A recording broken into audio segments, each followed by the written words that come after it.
Oh, Canada indeed, Mr. Sherville. We got U16AA Dan Grossi Memorial action going on here. Clarington Knights at the Woodstock Wolverines. And man, we had a great game just now between Burlington and the NTS. Big W for Burlington. And we've got the Woodstock Wolverines with a shorter drive than the folks from Clarington who play in Bowmanville, just off the 401 as well. So everybody making a little 401 trip to London today, Shervs. And, you know, when we're having a talk about these teams, and I had a good chat with Coach Jason Vale of the Clarington Knights, and I think we're actually getting a flyover right now. Which we may have missed on the camera, but somebody's uncle in a Cessna just flew by.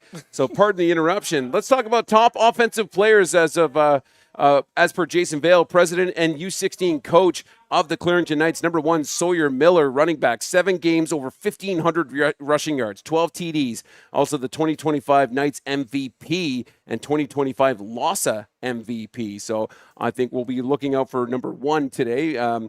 Also, starting O-line, 1 sack allowed and 15 for 15 on 3rd and shorts. Number 5, Zach Kovacs is the quarterback, pocket passer, 4 rushing TDs, 9 passing TDs on the season. On defense for the Clarington Knights, we'll be looking for number 33, Dante Bergeron, linebacker, defensive captain, 10 tackles per game, 10 plus tackles per game. And number 99, Kamsi Aquara, D-tackle, all-around menace as per his coach. And Joe Rossi will be kicking today.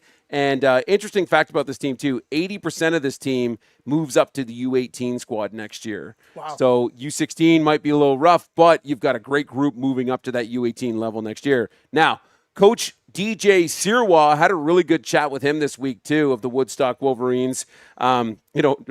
Basically in the anything else we need to know section, we like to run the ball.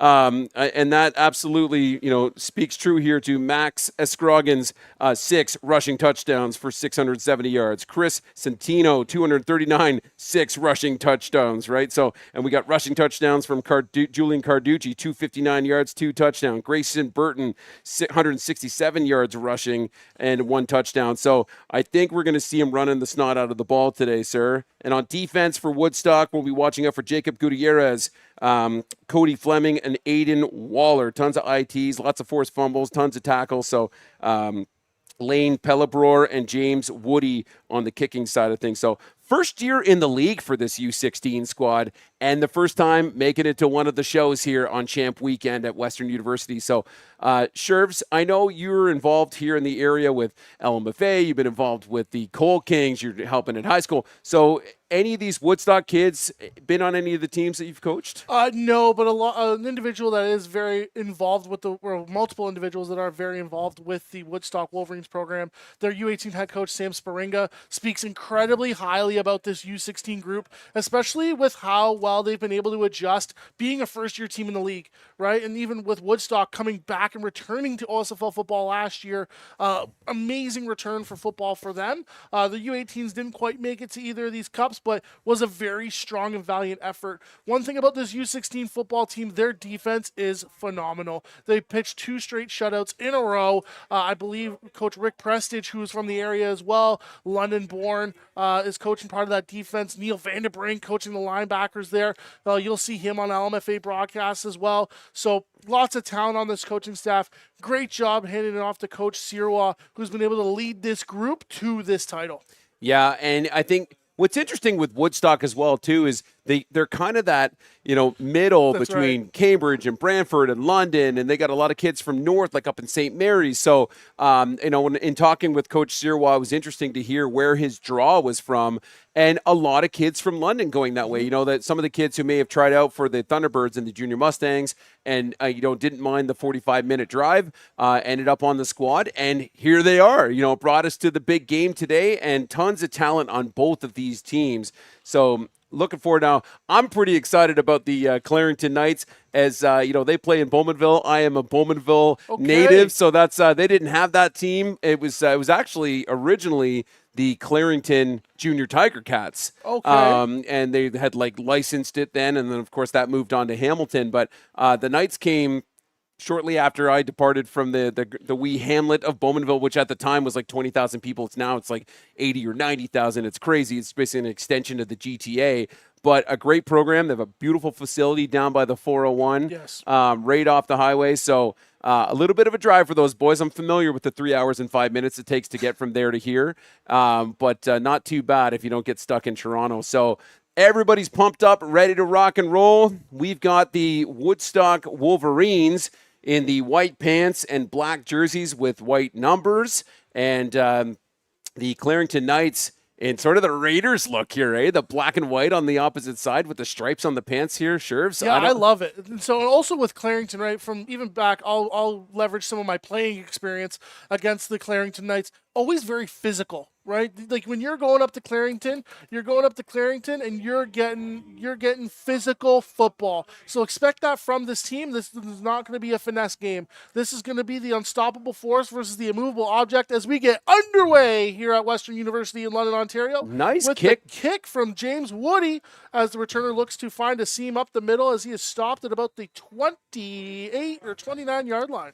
Yeah, really nice kick there. Kind of a low kick, bounce from the 20. I mean, we scrambled it up off the ground, and away we go. So we'll get to see what the Clarington Knights have to kind of come out with. Now, in a game like this, Shervs, you played in a U12 matchup last weekend at York University. Congrats on your win again, by the way. What's that first drive look like for you as an offensive coordinator? Are you ready to just, like, have you got those first 4 plays just ready to rock, or are you feeling out the defense? If you ask 10 different coaches, you're going to get 10 different answers. For me, I love to show up in what we've ran all year. Yeah. Right? I want to see their adjustments to our base offense as it's a split back look under center for Clarington here. Looks to be a handoff off the left-hand side to number 1, who looks to shake a few yards out of here. That is Sawyer Miller taking the carry off to the left-hand side. But for me, I want to show up in what I've ran all year. Yeah. Right? For me, I'm a little bit of a weird fellow when it comes to installing offenses where I'll have something installed for 6, 7, 8 weeks and I won't have shown it on film at all. Yeah. Right? That'll be something where, we're repping it, we're practicing it. I'm not going to allow our kids to run it until I'm confident we can do it.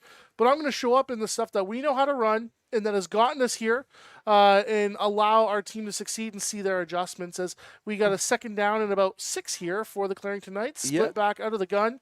A little crisscross action in the backfield, handed off to number 1 again, but he is swarmed by a group of Wolverines, led by number 73 here for the Wolverines. I believe that Connor Beamer. Connor Beamer. And we got a flag. And, it's so number 5 for Clarington, Zachary Kovacs, taking the snaps right now. Looks like he's got some athletes in the backfield. So it should be, I think we're going to, pretty fast pace already, first quarter, of course, but should be make for a pretty interesting game. And in the spirit of adding more voices here on London Football TV, I'm going to bring in Coach Bruno DeSando, also champion last weekend. Congrats, by the way, buddy. I haven't seen you since then. And we'll have Dylan and Bruno take you through the game. I'll pop back in periodically, but I'll hand you this headset here, Bruno, and we'll let you take off.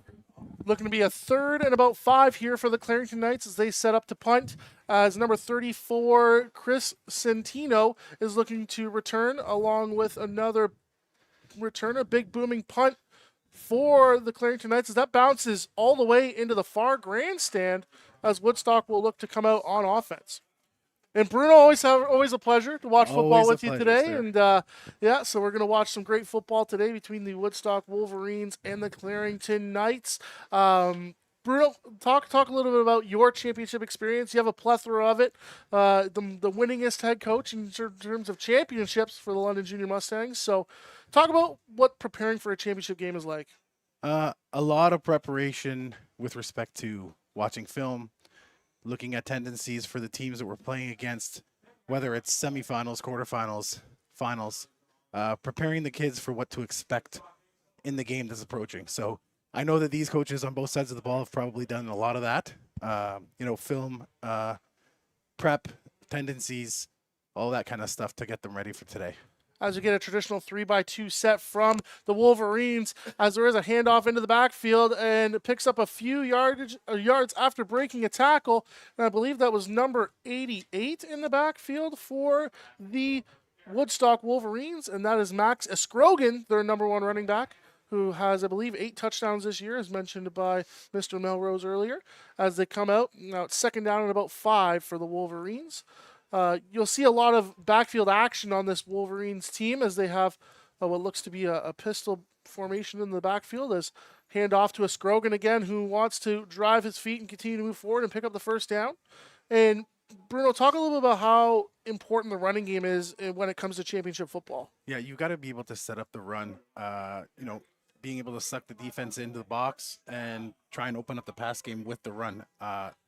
Blocking up front in the trenches is key to a successful offense. And looks like they got some fellas in the trenches for the Wolverines here. Marcus Wilson there, one of the offensive linemen. You got Marcus Wilson, Justin Nelson, Sebastian Auda as they hand off the ball. Looks like to be a little jet sweep here as there's a lot of open space towards the right-hand side as number 2, Grayson Burton, is tackled for a long gain there. Another first down from the Wolverines. And as Coach DJ Sirois said in our pregame interviews, they love to run the football. They do.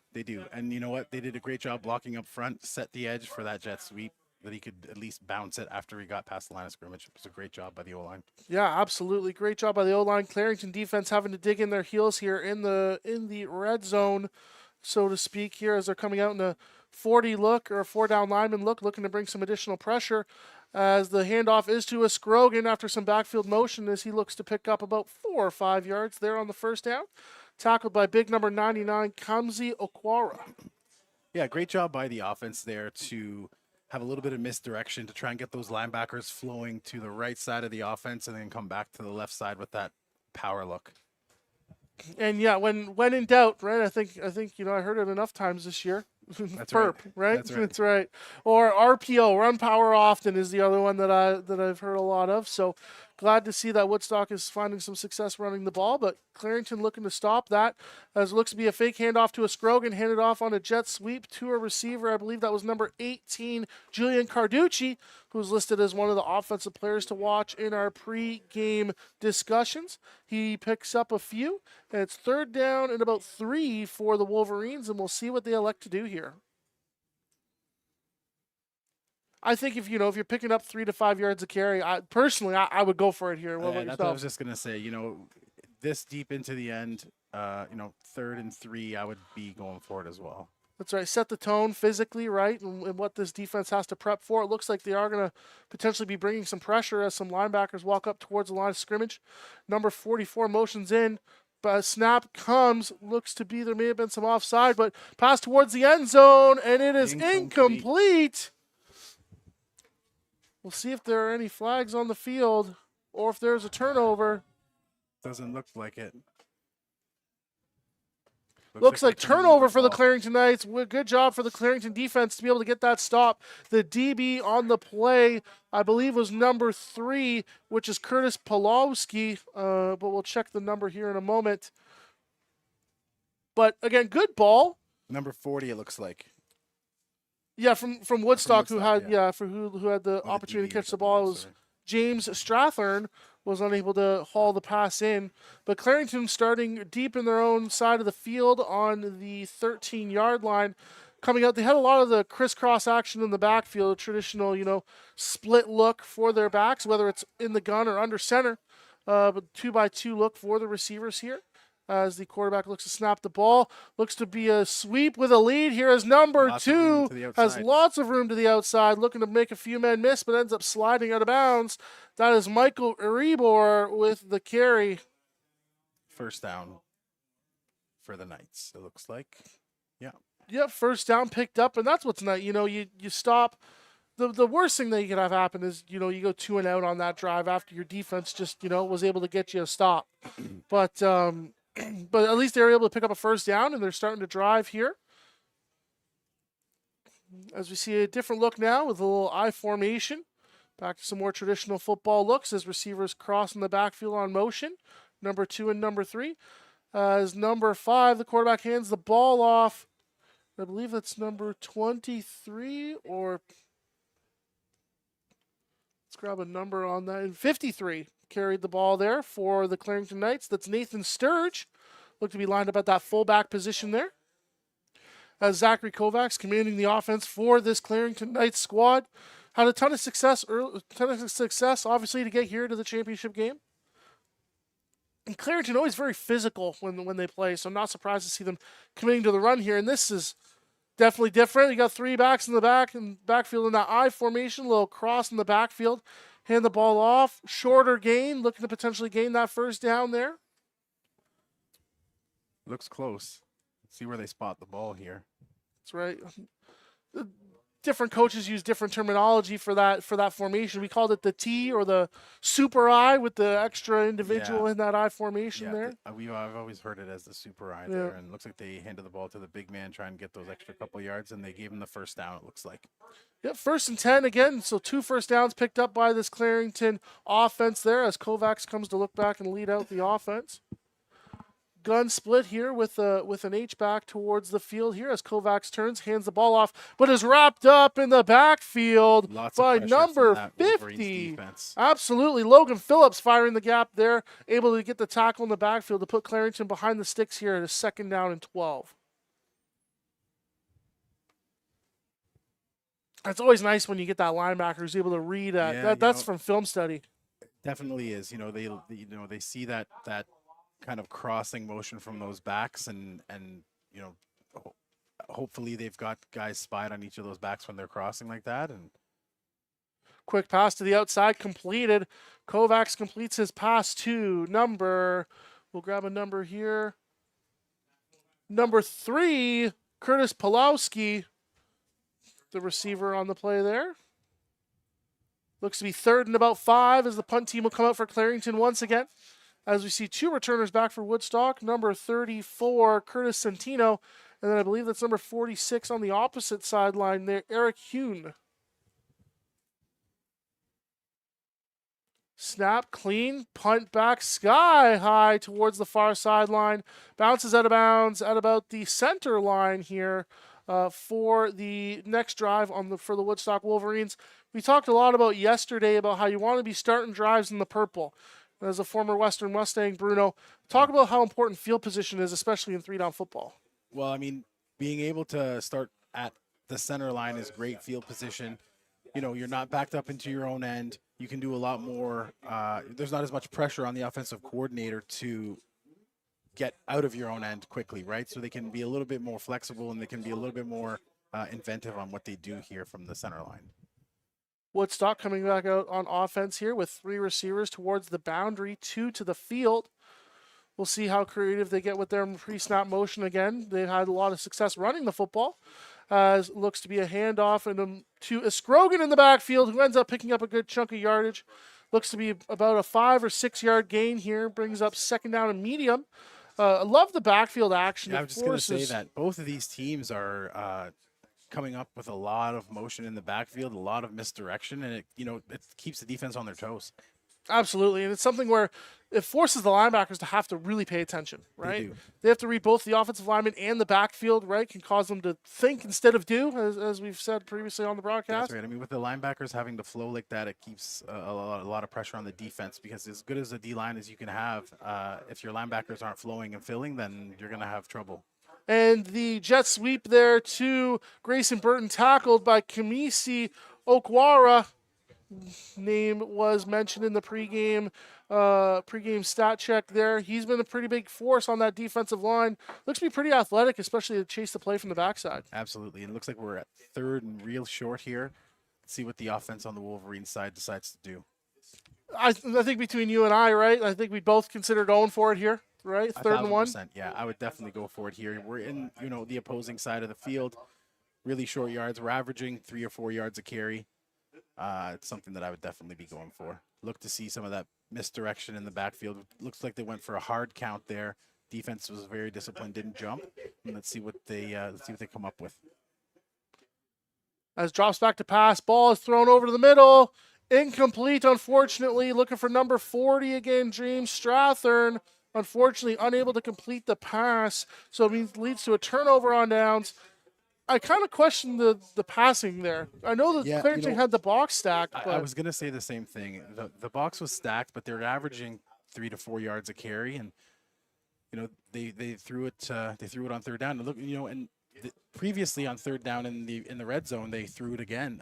They threw it as well, and I'm not sure that's the move that I would make as an offensive play caller, but. Yeah, me neither, right? Especially when it's a yard. And in the Canadian game, obviously you have to give the yards. So if you can't trust your offensive line to get you, 2 yards, I'm not sure what you're sending them out there for. But Clarington back on offense. Kovacs drops back to pass, looking over the middle here. He has a receiver. Number 3, Curtis Pulowski catches the ball, is tackled at the 19-yard line. Huge gain for the Clarington Knights. Great protection up front. Great pass, great catch. Overall, great play for the Knights as they threatened to put up the first score of the game with 1:30 left in the first quarter. What a great throw from Kovacs under pressure. Led the receiver with the ball so he didn't have to slow down for it. And just great catch by the receiver as well, in stride, and getting a big first down for their team, bringing them into the Wolverines red zone. And Pulowski, we've said his name quite a few times already, whether he's rushing the ball, whether he's receiving the ball. Clearly a player that they're trying to get the ball, and they see a matchup in that they want to take advantage of as they come out under center with 2 backs in the backfield, split, 2 receivers to either side. Receivers cross in motion here as it looks to be a toss towards the field as he's looking towards to get to the outside. Flag flies. Number 1 on the carry, Sawyer Miller. We'll have to see what the flag is coming down. It looks to be a holding call on the Clarington Knights. So that'll back them up 10 yards on the play. Great job there by number 41 for the Wolverines, Cody Fleming, coming down and making a play on the ball even though there was a flag. Looked to still would have been a maybe loss of 1 on the play had the flag not been thrown. Absolutely. One trait that I think a lot of teams share that when they run the football is that their defenses typically tackle pretty well. Because if you're having to go against a rushing offense and practice every single day, you have to be a good tackler, That's right? So that's right. great job for this defense being able to come up and make the play after giving up a huge chunk of yards through the air. Looks to be a 30 or almost a 50 front here.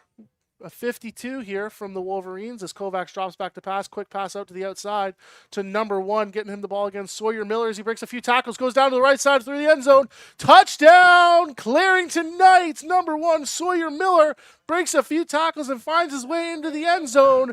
Shutout streak over for the Wolverines as Clarington puts up the first score of the game through commanding pass attack to give them the lead with 33 seconds left in this first quarter. And Bruno, talk a little bit about this play here. Looks like to be just a little leak to the flat from their running back. Did a great job getting outside, making that catch, and making a couple of guys miss for the touchdown. Yeah, it was a great second effort there. There was a few tacklers in the area for Woodstock, unfortunately unable to bring Miller down, and he puts the first score up this for the game there.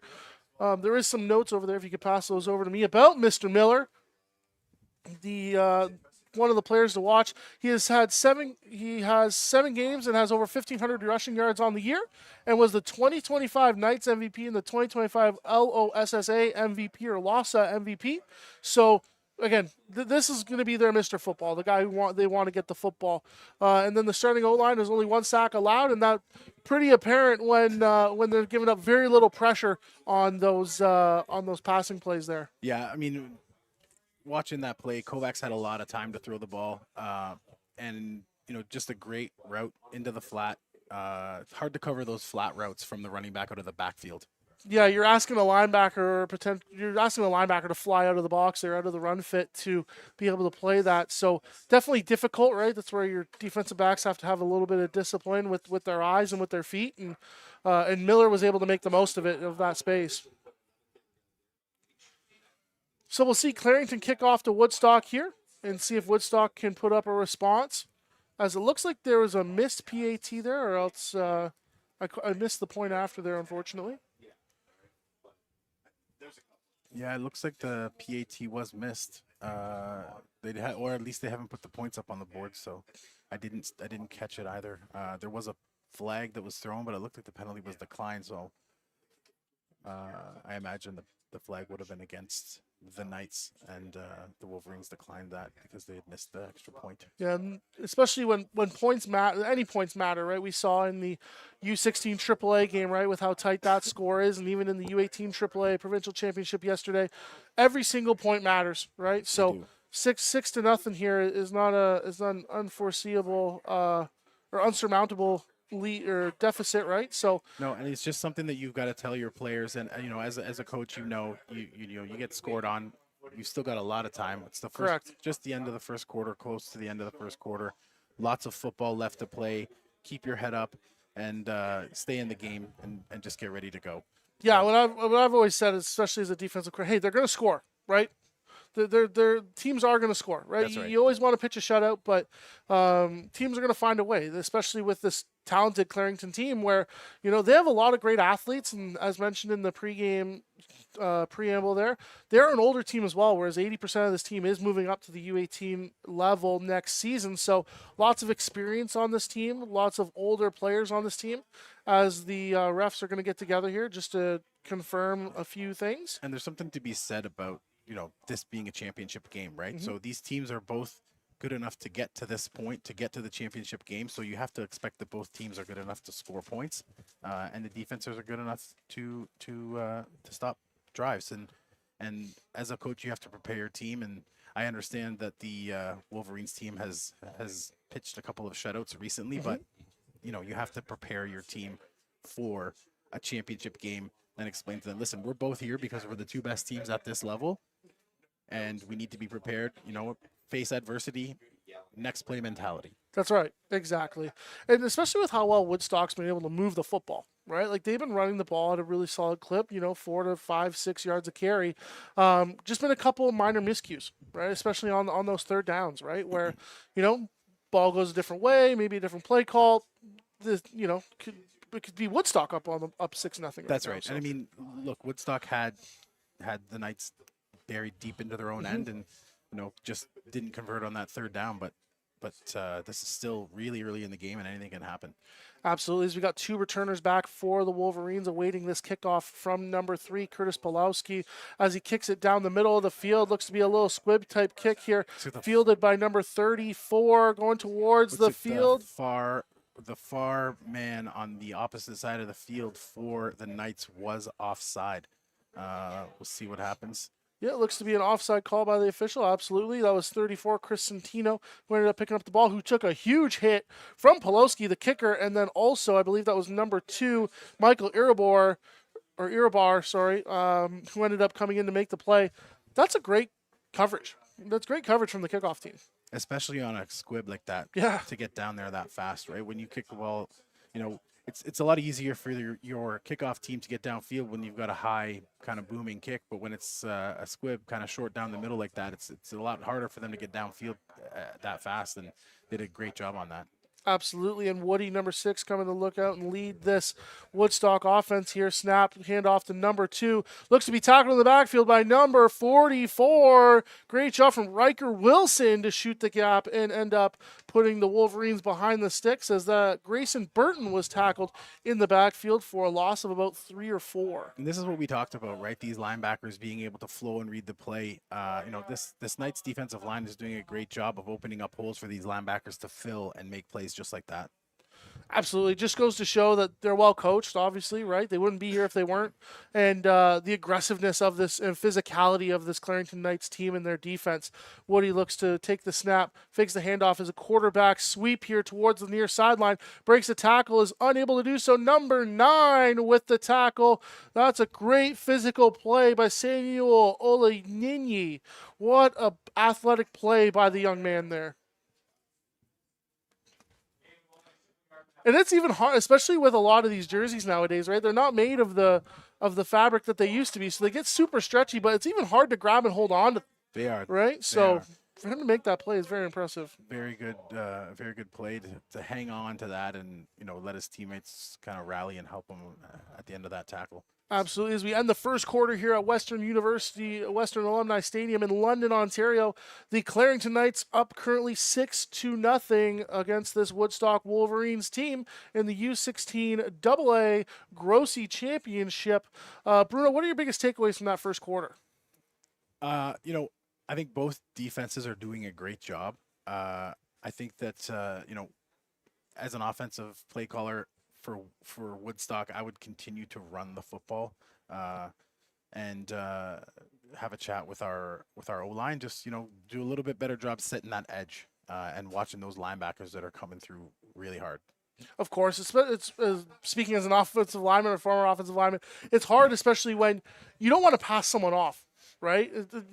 It's really hard to get that out of an offensive lineman's mind. Was, well, I see a guy, I should hit a guy. But you still have to step towards your gap as the Wolverines look to punt.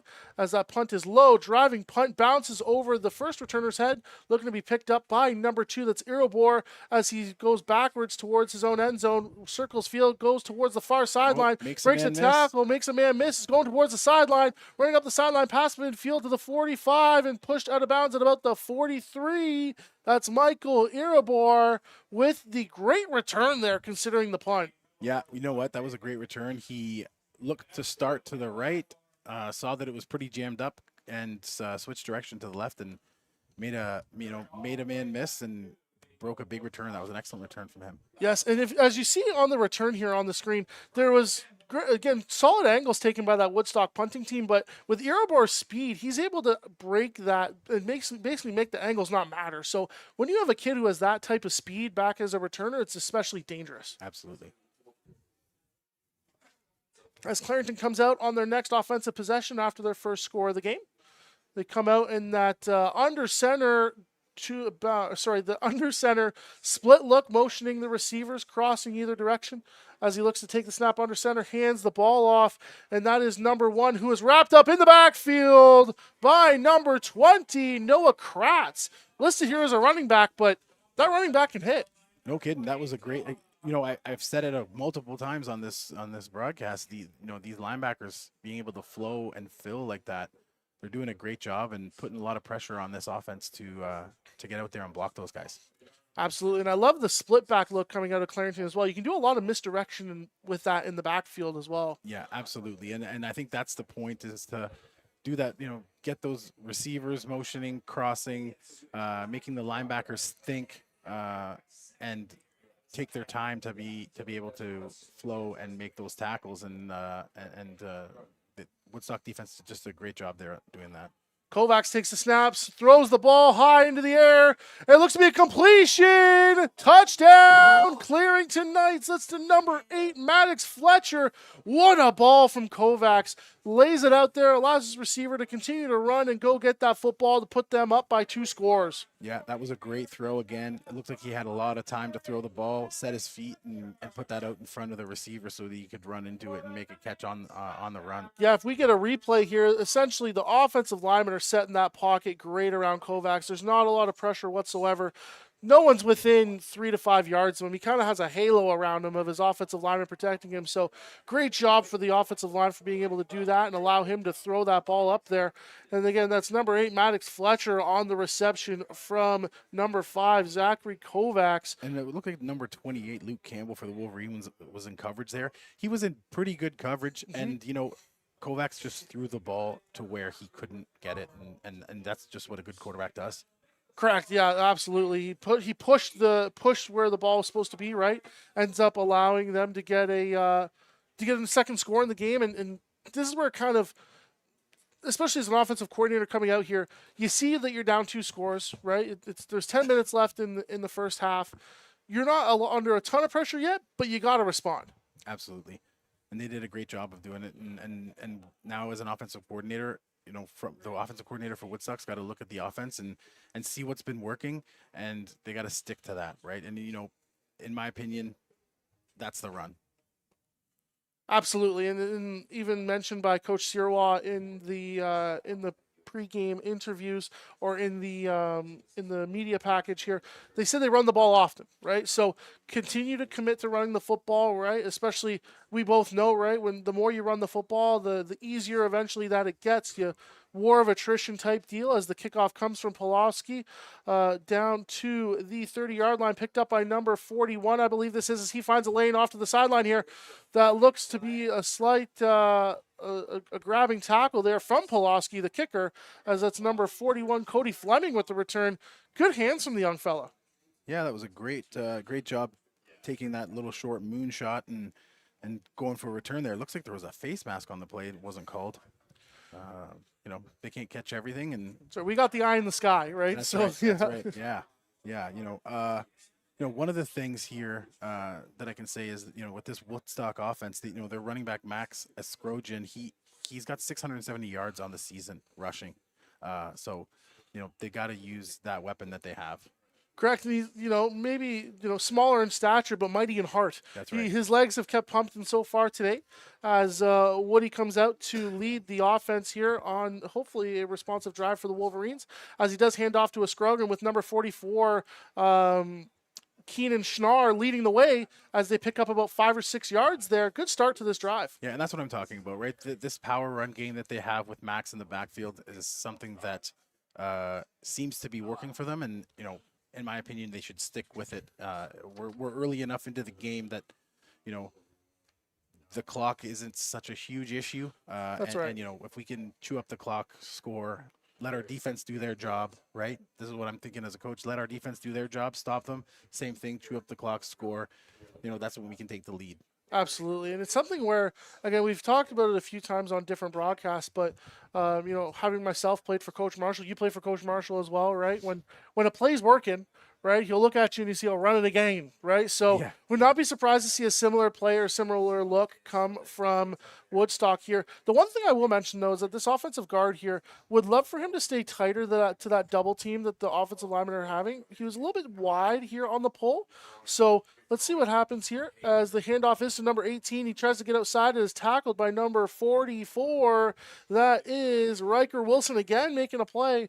Young fellow making a name for himself so far into this game, and I believe that was Julian Carducci on the carry. Yeah, and it looks like we're 3rd and short here, and, what would you do on this play, Dylan? Hey, I think you both know, and I'm going to give you a single here, and it's, we're power, right? Run the ball here. You've shown that you can run the football reliably here, even if Clarington does stack the box. Yeah, and let's see what Woodstock does here. I mean, the last 2 3rd and shorts, they've thrown the ball, so let's see if they switch it up and put a little bit of weight on the running back's shoulders here to get that first down. So you trust your big fellas, right? You got this pistol weak look where pistol's towards the boundary. They do hand the ball off here on a little jet sweep here as it is wrapped up in the backfield. Again, that's number 44 and number 33 coming together to make the play. Dante Bergeron and Riker Wilson once again coming together to stop. I liked the first handoff there to a Scrogan. Yeah. Unfortunately, that wasn't the play call, but it would have been close. Yeah, it would have been close if he had ran it. And once again, these linebackers from Clarington are just doing a great job filling those holes that are being opened by their defensive linemen and making a great tackle in the backfield on a really important 3rd down for them. Yeah, especially, right? You want to, you don't want to go down 3 scores in the first half, especially to a team as talented and as experienced as Clarington is, right? As Kovacs comes to lead back out the offense here. If I'm an offensive coordinator, I'm taking a shot again. It's proven to work for you as Kovacs drops back to pass. Absolutely no one near him. He takes a shot right down the field going to number 8 as is completed again to number 8, Maddox Fletcher. The big play once again puts Clarington down to the 6-yard line and threatening to score again. These throws that are coming from Kovacs are just outstanding. He's leading his receivers with the ball. They don't have to slow down. They're catching the ball in stride, and it's just he's doing such a great job. These receivers coming down with the ball. Again, that was great coverage, and Kovacs is just putting the ball out just outside of where those DBs can get to it. Correct. Yeah, a lot of these DBs, think of the sideline as an additional defender, right? So Kirk Haggerty on the coverage, again, the coverage wasn't poor, right? Like he was there, it was close. The Kovacs is just being able to put this ball wherever he needs to put it. So motioning from the receivers, Kovacs takes the snap, handoff off to the left-hand side here. That's Sawyer Miller with the handoff, getting down to about the 3-yard line here for a pickup of about 3. Looks like number 93 from the Wolverines, Eric Centeno on the tackle, doing a great job of filling and stopping the Knights from putting that ball in the end zone. Absolutely. It'd be a huge opportunity here if there was a stop from the Wolverines, if you just hold them to 3, right? Yeah. If you hold them to 3, it's still a 2-score game, but if you end up going to giving up a touchdown here, it's a 3-score game. Definitely different. We get the super eye here. Hand off to the fullback, big number 53, chugging his way forward. Let's see what the call is. Touchdown, Clarington Knights, number 53, Nathan Sturge with the touchdown.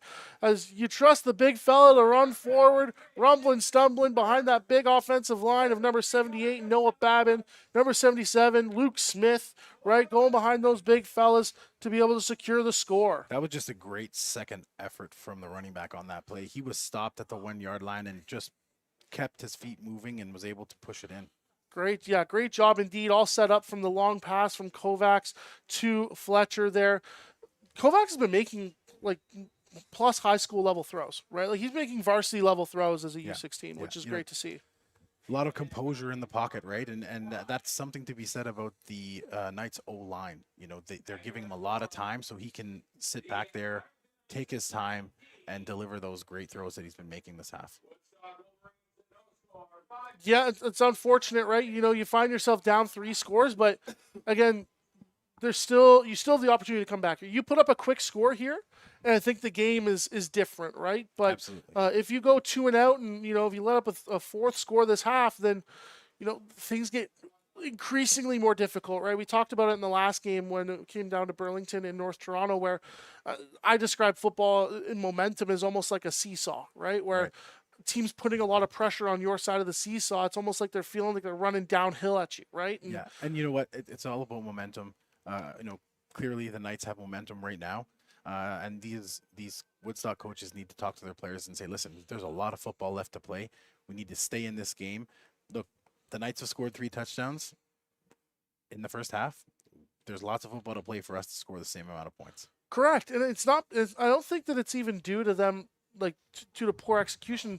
There's just been it's minor mistakes, game of inches, right? Where Kovacs is being able to put the ball onto that single coverage and being able to get the ball to his receivers, but a lot of this is set up by the 3rd down turnover on downs. Yeah, absolutely. Wow, that's a very athletic catch by number 34, Chris Santino, as he looks to find a lane onto the kickoff return, looks to break a tackle, but is brought down at the 31-yard line, where Woodstock will begin their drive, and let's see how they respond. Yeah, and I mean, once again, the coaches from Woodstock need to now chat with their players and say, listen, we got lots of time left. We need to relax. We need to get out there and we need to do what we do best and run the football and block for these running backs who have a lot of success. And, there's regardless of being up by 19 points, there's still a lot of pressure on the Clarington defense here. They've got to they've got to maintain that lead, and that's they've got to be able to make these stops, and they can definitely do it. And so far, this is a great game. Yeah, it's been a great game. A lot tighter despite the score currently being 19-0 for the Clarington Knights, as Woody drops back to pass, fires over to the far hash mark there. Incomplete, was looking for James Strathern, but that was number 12 on the coverage. Caden Lee was really close, put himself in a great position. Solid ball from Woody, just a little bit too far and outside. Yeah, absolutely. He had quite a bit amount of time as well there to throw the football, and he set his feet and threw it just a little bit too far. Yeah, good pass protection from the O-line as well. There weren't any defenders that were in the immediate area. As Woodstock comes back out in that 22 pistol look there, where they have the back to beside him and the back behind him, as Clarington's looking to bring pressure. Number 22 from the Knights looking to come back as Woody fires the ball, and it's tipped in. He was looking to complete the ball to number 80. That's Moyer Finn, listed as a tight end, but ended up unfortunately throwing it a little bit too high. Yeah, you know what? I like that play call. I do too, yeah. Clarington probably expecting the run there. Great play action call, and just a little bit too high. Yeah, just a little bit too high. And there wasn't a lot of immediate pressure there, too. Number 22 from the Knights, Cashton Davis coming, I believe he was playing safety there. He came down doing a safety blitz, which great call from the defense, right, to get yourself a little bit of extra pressure, but unfortunately wasn't able to get there. Credit to the Woodstock O-line, but again, kind of the worst case scenario is what we just talked about here, is you're going 2 and out and having to punt the ball away to a team that's already put up 3 scores onto you. Yeah, and that's a pretty good punt. Great bounce for the Knights there to keep that inside. As the no yards flag does fly, as in Canadian football, you do have to leave a 5-yard halo.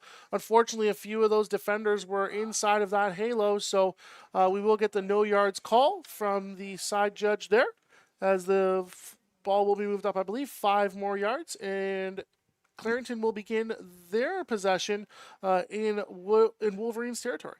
Yeah, it was a great punt. Looks like they were trying to put that punt out of bounds for no return, and just a great bounce for the Knights to keep the ball in bounds and force that no yards call. Especially with how dangerous Erebor has been on returns already. Yeah, definitely not a fella that you want to kick to. I think you're asking a lot of your defense here to try and put up another stop with 4 minutes and 42 seconds in the second quarter. Their defense has been on the field for a lot of time. So kids will obviously start to get tired. Maybe some mental mistakes might happen, but you got to limit those mistakes and keep playing hard and trying to get a stop here. Absolutely. Looks to be a handoff to number 53 here. The touchdown scorer from the previous drive, Nathan Sturge, on the crossing action in the backfield. Yeah, like I said before, I love that misdirection. First running back comes across the front, and you hand it to the second coming the other way. Keeps those linebackers frozen until they know where the ball is, right? So it's harder for them to come downhill when they've got that misdirection in the backfield. Especially when it's even hard to read the offensive line on that play as well, right? It's going to be big on big, find your closest double team and get up to the next level, right? So It's even hard because it's not like there's going to be a guard that takes you to the play unless they're pulling, right? So difficult to read as well as Kovacs comes out with 2 backs in the backfield, 2-by-2 set here. Takes the snap, drops back to pass. Woodstock brings pressure, but it doesn't get there. Kovacs throwing the ball deep. Incomplete. An attempt to get the ball to Michael Erebor. Good play by the DBs there. Combination of a few there. Number 3, Aiden Waller. Number 32, I believe that is, or 33. 33 looks like. Yeah, and then there was another DB or linebacker that way. Strathern maybe playing both ways. Number 40. Looks like it was 41. Cody Fleming. Correct. Well, yes, he had the great return earlier this game as well. Yeah. Great job. Look at now now that that Woodstock defense forcing a punt. They're gonna have 3 minutes and 30 seconds with the ball to try and answer here. Absolutely. Number 34, Chris Centino, who's had a couple good returns so far this game, awaiting the punt. Punt is up. Big, booming punt. Sky high. Centino has to go back towards his own goal line.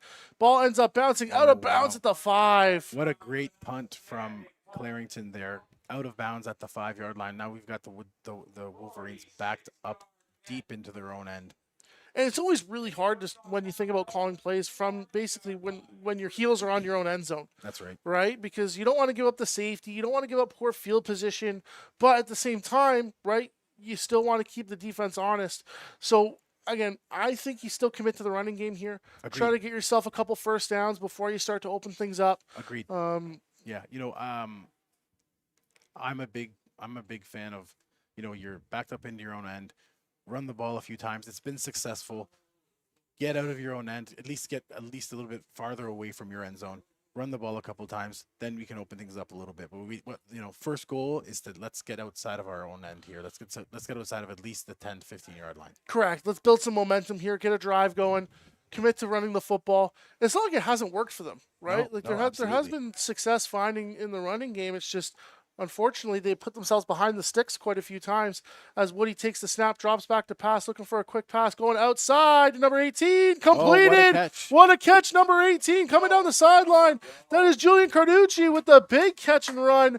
I think we both got to put our foot in our mouths there a little bit. We say run the football, and they throw the wheel. Yeah, that was a great play call. Wheel from number 18, and what a great catch off its back foot there. And it was great because they got that exchange from the outside receiver and the inside receiver. This outside receiver ran a slant, and then the inside receiver here ran the wheel, creating some indecision on the defensive backfield that allowed him to be so wide open. Absolutely. And, that was also a great throw from the quarterback, Woody, there. He put it outside where the defense couldn't get to it, and the receiver made a great play and a great run after the catch as well. Absolutely. We get the 3-minute warning here. Clarington with 1 timeout remaining, Woodstock with 2 timeouts remaining, with Clarington having a 19-point lead here. How important would it be for Woodstock to put up a score here before the half? I mean, very important. You've got to answer going into halftime. That will give them momentum. Being able to drive the football down here, score with no time left on the clock. You've got the momentum going into the half, and like we talked about earlier, momentum is a very big part of the game. Absolutely, completely agree with you there. As we get the Staff's coming off of the field after the 3-minute warning there. This Clarington defense, no slouch, right? Their Not at defensive line has been able to get a ton of pressure here so far, starting with number 9, Samuel Olayinyi, and 99, Kamzi Okwara. They've been playing incredibly well so far, but also number 4, Michael Akanmu has been taking on a lot of those double teams, allowing those linebackers to flow and make the plays in the backfield. So I like to compare them to being like pawns in chess, right? Where Woody does hand off to a Scrogan here who looks to find some space, but is wrapped up by that defensive line of the Knights. I see a few numbers down there, 44 that we've called out quite a few times today. Riker Wilson, 99, that's Okwara that we just mentioned. I like to compare the defensive linemen to pawns in the game of chess, right? You have them there. People necessarily don't think that the pawns are important pieces, but they can be some of the most important pieces on the board. Yeah, and especially in youth football, even up to high school level, these defensive linemen want to make plays, right? Mm-hmm. But what's important for them to understand is that if they're eating up a double team, that is still making a play. If they're being able to take 2 offensive linemen to block them, that opens up a lane for the linebacker to make a play. What an amazing second effort. Completely agree, Coach Bruno, but what an amazing second effort by a Scrogan here. Maybe small in stature, but mighty in spirit. Keeps his legs chugging and moving and ends up taking number 33, Dante Bergeron, for a ride to bring up a third and basically less than a yard here for the Wolverines. Very important that they convert on this third down. And let's see what they decide to do here. You and I both have talked about this earlier. That power run that's been working for them, I would stick to it, and let's see what they do. 3rd and 1 here. Hand the ball off to a Scrogan. He's tackled in the backfield. Wow. As the defensive pressure gets there. That's number 33. Dante Bergeron with the tackle in the backfield makes up for getting pushed around a little bit on the previous play as Woodstock ends up turning the ball over on downs. What a great job by the Clarington defense there. Like we talked about earlier, those linebackers just filling the gaps made by their defensive linemen and making great tackles in the backfield. That was a textbook tackle, low, wrapped them up, and stuck them. And I didn't quite catch exactly where that play came or where the defender came from, whether he came underneath in one of the B or A gaps or whether he came completely from the backside. Like he came off the edge on the backside. Correct, yeah. And that's tough, especially when you're the offensive tackle where the defensive end may jump inside, where that free rusher is gonna be basically untouched. Yeah, it was a great play by that Clarington defense there. So Clarington comes out with that super eye look with 2 minutes left in this first half of this Grossi U16AA championship. Pitch out to number 1, Sawyer Miller, as he looks to find some room towards the right-hand side. Tackled by what is the plural for Wolverines there? By a group of Wolverines there led by number 27. That's Vindasius Reed leading the way there on the tackle, as well as number 41 in the mix there. That is Cody Fleming. And number 20 was around the action too, Noah Kratz. Yeah, good tackle. Great run by Clarington. Gain of 4 on the play. And this is kind of what you need to do. Looks like we have an injured player down for the Wolverines. Yeah, player down. Unfortunately, we don't ever want to see player injuries happen. So hopefully the young man can get up and go under his own power. A couple players have been pretty impressive on this Woodstock defense so far, despite the score. I think Cody Fleming's been someone who's kind of been all over the field so far for this Woodstock team, where, making a difference in the return game, making a difference on defense, as I believe that's number 90 coming off the field for Woodstock, Aiden Remington. Hopefully he's okay. He's coming off with some assistance. But there's been some good things that this Woodstock defense has done. They've forced Clarington to punt a few times, right? But the offense just hasn't been moving for them. And this Clarington offense clearly has their philosophy, right? We're gonna run, and then when you just want to condense the box and bring a bunch of defenders in, we're gonna pass it to one of our athletes out in space. And with a versatile QB like they have in Kovacs, I mean, those long, deep passes are so dangerous. Absolutely. Handoff in the super eye look. A misdirection here. Running off to the left-hand side. That is Sawyer Miller picking up about 15 yards here for a first down. And that's one of those options that super eye can give you, right? Traditionally in that eye formation look, you'll have 2 backs here where the one will lead and the one will follow.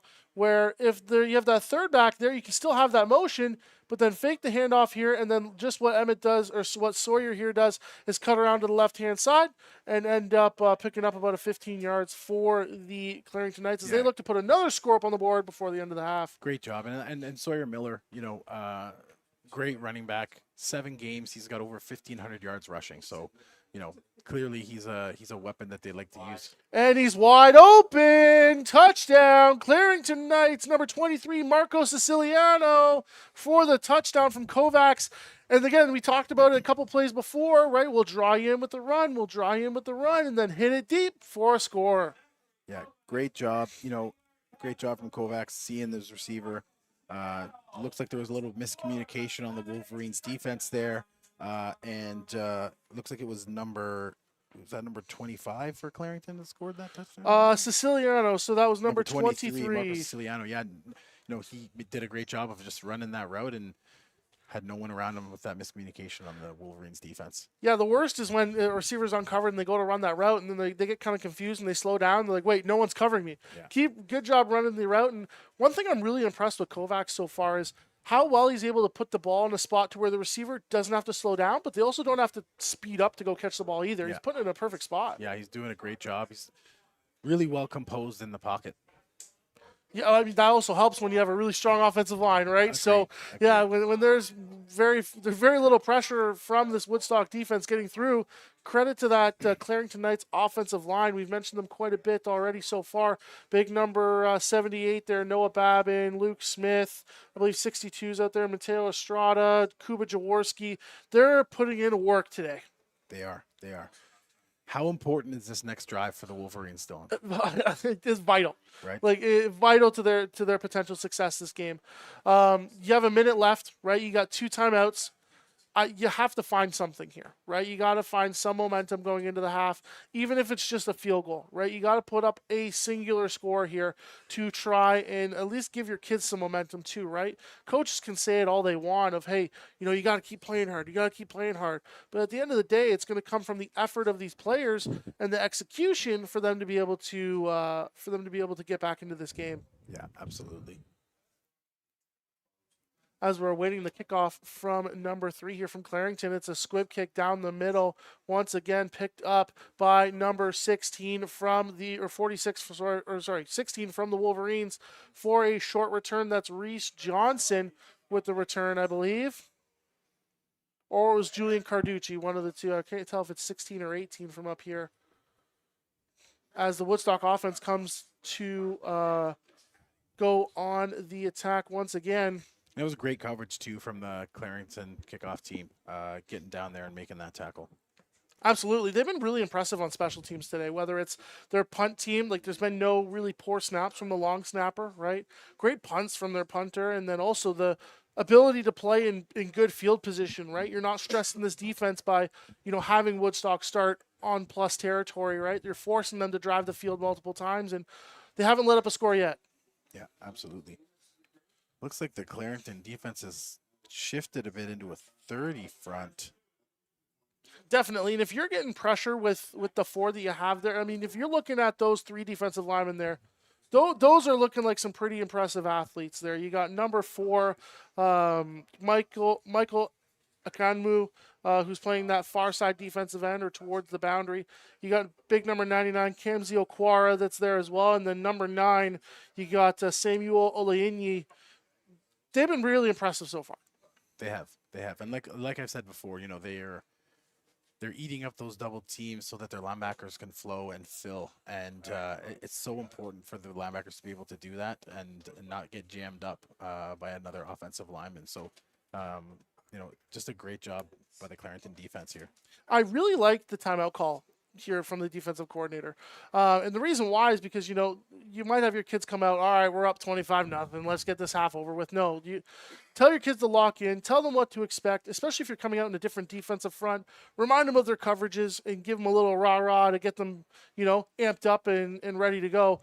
And the reason that we've been able to say a lot of these linebackers' names is because of that play of that defensive line. So we'll see if Woodstock is able to put together a scoring drive here at the end of the first half with Clarington leading 26-0 right now. Woody takes the snap, looks to fake the handoff, drops back to pass, completes it low. dropped by number 44.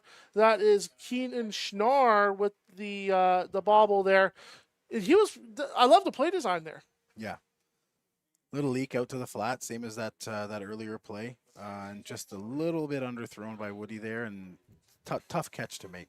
It's also tough for the quarterback because, you want to lead him to a spot, but you also don't want to give the defense a ton of time to get there, right? That's right. So can be a difficult throw despite the length of the throw, right? So Woodstock coming out again in that 22 pistol look, stacking the receivers, which is an interesting look here as Woody drops back to pass. Clarington sends additional pressure. Ball is up, looking for number 80 on the reception. Unfortunately, incomplete, looking to throw the ball to...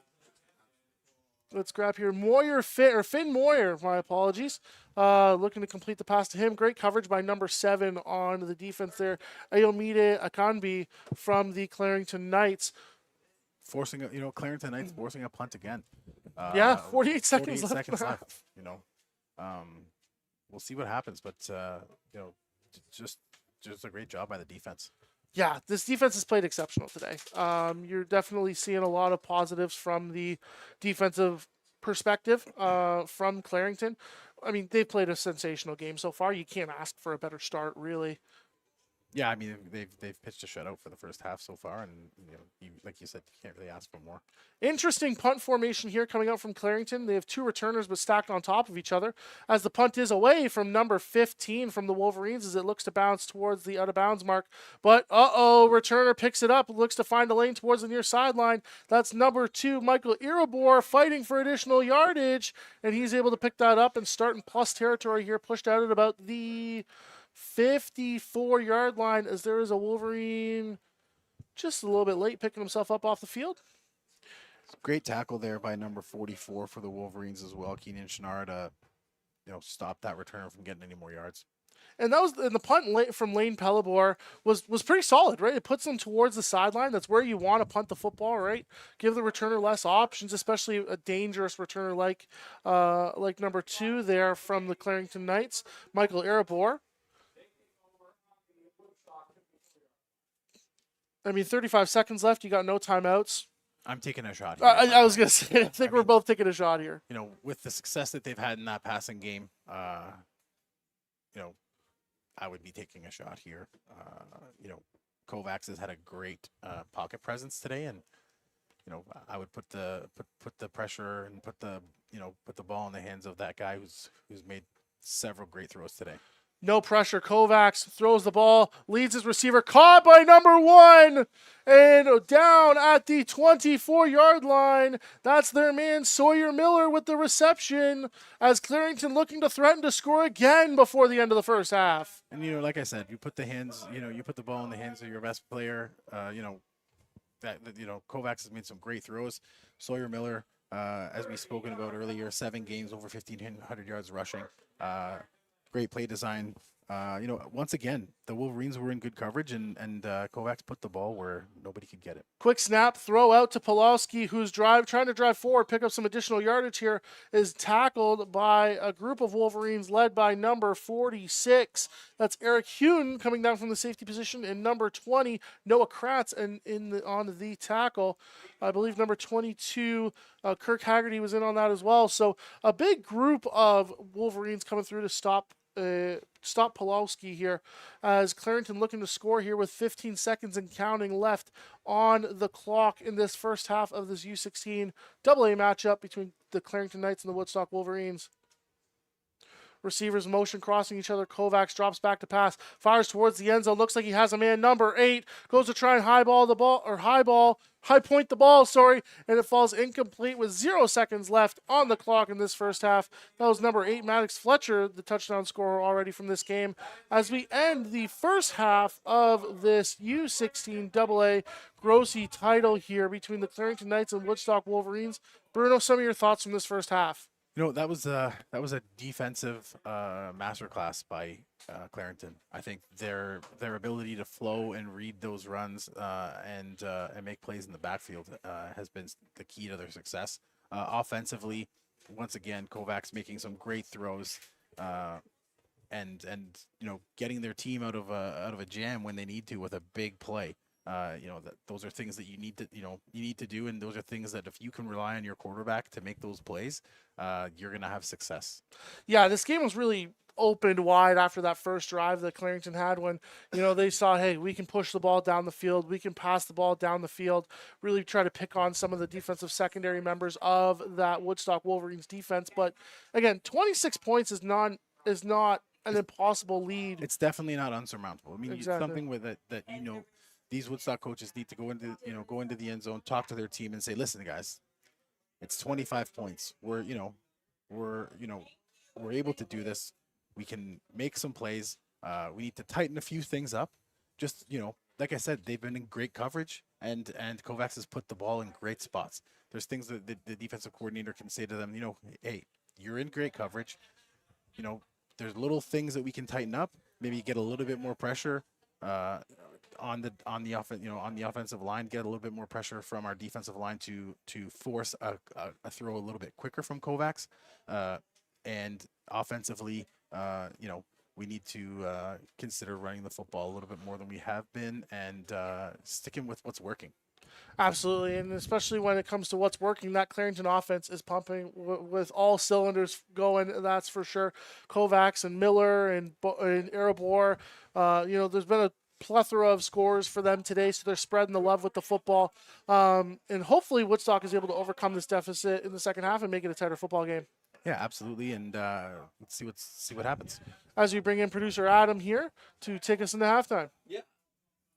You nailed it, boys. Great job in the first half, by the way, and a 25-0 affair. We had it wrong on the score just to make sure we got all that right. Hey, while you're here taking a quick break during halftime, be sure to scan that QR code on the screen. You could be taking home your half of $75,530. That is the 50-50 Gridiron Gold Mega Raffle. And again, later today, 3 more games after this one. Sarnia at Quinty at 2 o'clock. We've got the 2 Ruxtal Cups later on, Guelph at Quinty and Huronia at Guelph. So tons of great football. Head on over to 519 Sports. There's some great recaps and highlights of the interviews there as well, too. Please like and subscribe, and we'll be back in just over 9 minutes. You are greatness. Yes, you really are. But why aren't you working with the best? Area 51 Sports isn't just a brand, it's a mission. Built for athletes who train like beasts and think like outliers. Built for schools and youth organizations that truly want to be the best. Engineered for performance. Designed to intimidate. Trusted by those who take their game seriously. These old school guys seem more focused on profiting off the game rather than supporting it. We've become the best at providing customers with the highest quality products and experience. When you wear Area 51, you're not just showing up, you're taking over. We do this for the athlete, for the game. At Area 51 Sports, we value people over profits. 10 toes down, boots on the ground, speaking to real people like you. Join the movement at www.area51sports.ca.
Welcome back to the second half action of the Woodstock Wolverines versus the Clarington Knights of this U16 AA Grossi Championship, where Clarington came out to a hot 25-0 lead in this first half, led by some sensational play from quarterback Zachary Kovacs and some sensational receiving and running from Sawyer Miller. Great returns by Michael Irabor and the receivers of Maddox Fletcher and Marco Siciliano were touchdown scorers in that first half. Bruno, talk about some of the talking points that you have here for the second half. Sorry. Yeah, I mean, like we talked about before the half ended, Clarington has been doing a great job defensively and offensively. Woodstock has had some success in the run game. I think, as a head coach and offensive-minded player myself, or coach rather myself, I would stick to that run game. They've got a lot of time. They've got 2 full quarters. They're down by 25. If they can eat up a little bit of clock and score some touchdowns with that run game, they can make it a game. Absolutely, completely agree. I'm going to do my best Sandra Bullock impression when from the blind side. Hey, Bert, you got to run the dang ball. That's right. Run the dang ball, Bert. That's right. It's one of those things where they've had success at it, and I think they need to get back to running that off tackle power look. Absolutely. And if you haven't yet, make sure to scan that QR code in the top left corner where you'll get your 50% share potentially of $75,550 and growing, as the kickoff from Polanski is a little bit short as it's recovered fast by number 41, Cody Fleming. And he is wrapped up and tackled by Riker Wilson there. Looks like it was actually, was that number? It was 33, I believe, and then 41 for the Wolverines there. Big run the ball, and then going back to that QR code for your 50%. It's a 50-50 draw, right? So $10 ticket gives you the potential to win half of $75,550, and whichever club you select when you purchase your ticket, that club gets the other half. So support your local club today, and hopefully they're able to win some money as this Woodstock Wolverines offense comes out to hopefully try and put some points up on the board on this punishing Clarington defense. Yeah, let's see what they come out in here. And, they're coming out with looks like a 32 spread look here with a single back. Yeah, 32 spread, and we notice there the Sam doesn't bump over, the safety does, as Woody grabs the ball from the snap, quick pass over to the outside, just outside of the outstretched arms of number 40, James Strathern. It was interesting to see them bump the safety over rather than the linebacker outside. Yeah, and I mean, I don't mind the play call. They had numbers there to the field and trying to get the ball in their big man's hands to try and get some yards on that play. Again, going to, I think I don't want to beat a dead horse here, but run the ball. Like we're trying to have some success here. You've done it all year. That's what you've talked about in the pregame interviews, is that, wow, what a remarkable safety blitz there by number 22 from the Clarington Knights as Woody gets onto the outside and sails it just above the outstretched arms of number 80 from the Wolverines there. That's Finn Moyer. I love the safety blitz call that this Clarington defense has called quite a few times so far this game. Puts a lot of pressure on the offensive line to pick up that extra guy, right? And, clearly they are forced Woody out of the pocket to throw the football, and it's difficult to throw the ball on the run. Yeah, absolutely. It doesn't matter what level you're at, right? You always want your quarterback to. You would know much more about it than I would, being the legend in the house here. We had to, it's much more beneficial, and it's much easier as a quarterback to throw the football when you can set your feet, right? That's right, absolutely. And you have some pretty large targets when you're thinking about receivers and Strathern and Moyer. They're tall kids, rangy kids, right? Just give them an opportunity to catch the ball and bring it in. Good snap. Looks like the punt is off from number 15. May have rolled off the front of his foot there as it looks to bounce out of bounds at about the 50-yard line, where Clarington will begin their first drive of the second half. Irabor, unfortunately, not able to get a return here for the Knights. He's been sensational all day. He has. And, let's see how Woodstock answers the call here, right? They're down 25. They can't be happy with how they performed in the first half, and it's their opportunity to step it up. Absolutely.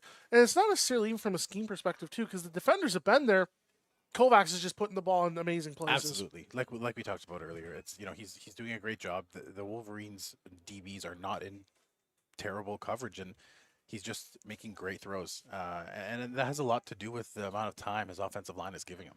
Absolutely. So Woodstock looking to come out in their 50 look, or even like their 5-down lineman look, or even their 30 look here. They like the odd fronts because it causes some confusion from the offense. But Clarington coming out here in what looks to be a double wing formation here as Kovacs pitches the ball off to Miller as he is stopped early as a gang of Wolverines comes and stops him. That was a great initial stop by number 50 there. Making a play, getting through that line, flowing as a linebacker, like we talked about earlier, coming over from that linebacker spot to the edge and sticking that running back, being able to allow the rest of his team to come and help on that tackle. Absolutely. 50, 41, 9, all on the play there. We've said Cody Fleming's name a lot today. He's been one of those standout defenders for Woodstock. But yes, allowing the linebackers to flow as Kovacs drops back, throws the ball to number 3. That's Curtis Pulowski, who we've said his name quite a bit today. I believe he's one of the touchdown scorers as well. Yeah, and you know what? I like that play call.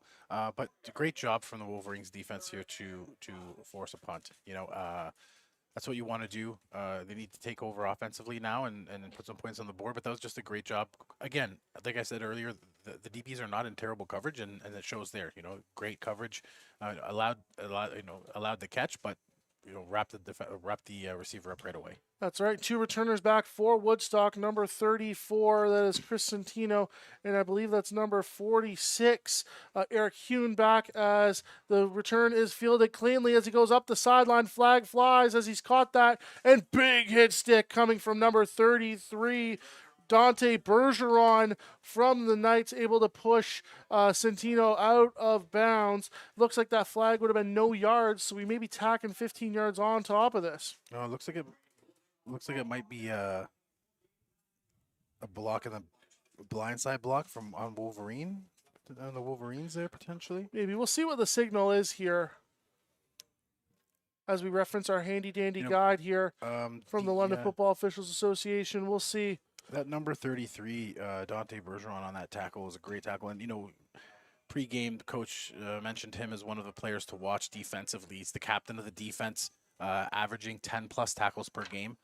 So, he's showing that skill here and why he's the captain of the defense on the defense as well as special teams. And it looks like there was a penalty on the Wolverines, so that will push them back an additional 15 yards from where he caught the ball. So Woodstock starting heavily in their own end here. It will obviously attempt to thwart some of their offensive efforts, but again, commit to the run, pick yourself up a couple first downs here, and let's see what happens. Yeah, I mean, like I mentioned earlier, when they were kind of pinned deep, I like trying to run to get out of your own end. But you know what? They ran that pass play and got quite a big gain on that. Last time they were kind of stuck deep, so let's see what they do here. All right, here we go with Woodstock coming out on offense here. I believe they're just wanting an explanation of what happened.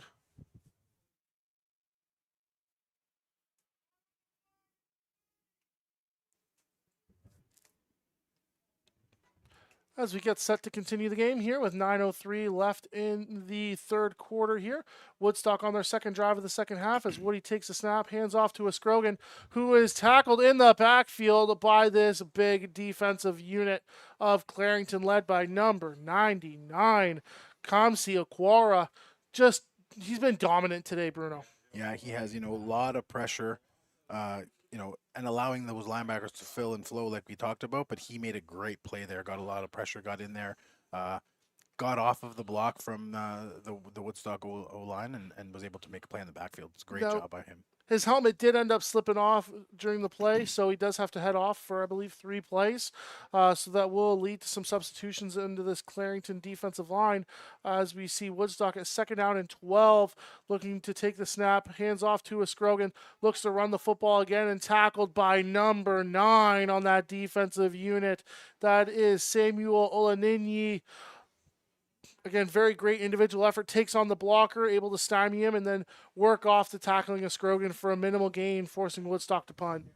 Number 9 there did a great job you as a defensive lineman did a great job extending his arms and being able to read where that run was coming from and get off of that block. That's right, absolutely. Especially if you're having a fullback or an H come at you, right? Want to play with that outside leverage that he had. Ideally, maybe a little bit more outside and extend your arms and then get rid of the blocker like he did and displace him. So looks to be a snap and giving up a safety here for a 2 points going towards the Clarington Knights as they will begin their next drive, I believe, on the 35-yard line. Yeah, and that's the right call there. You're third and long, deep in your own end. Tough to get out of there and punt the ball. And, with the way that Clarington's been able to return those punts, I like the call there, giving up the 2 points, and then trying to make a big stop here with your defense and get some great field position. That's right. Try to force a stop with your defense here. Again, your defense is the main reason why you've gotten here, right? They pitched 2 shutouts in a row before this game. This team's here for a reason, right? As all the teams are in Champ Weekend here at Western University in London, Ontario. They've all earned their spot to be here, right? They've earned the opportunity to be here, and all these teams are good in their own right. Clarington has just been able to maximize on their talent so far this game as they come out on offense here with the I formation, 2 receivers to each side. As Kovacs takes the snap, hands the ball off to number 45, who ends up taking it for a little jaunt. That's Jordan Gomez, looks to be the backup fullback there.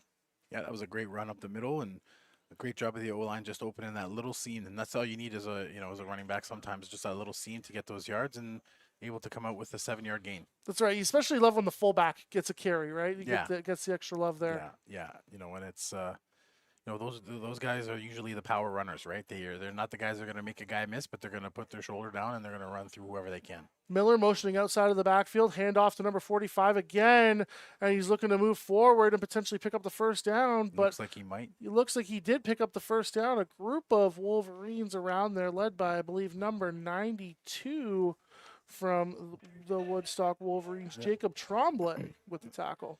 And that's just like I said, when the fullback's carrying the football, they're not going to go out there and try and make a bunch of guys miss with some juke moves or shifting or cuts. They're just going to put their shoulder down and they're going to run through whoever they can, and that's just exactly what he did there. Shoulder down, kept his feet moving, was able to push through for that first down. And I like the offensive mindset here from Clarington as we get a bobbled snap here, and Kovacs quickly picks it up for a loss of about 1 here. I like the thought process behind this Clarington drive, right?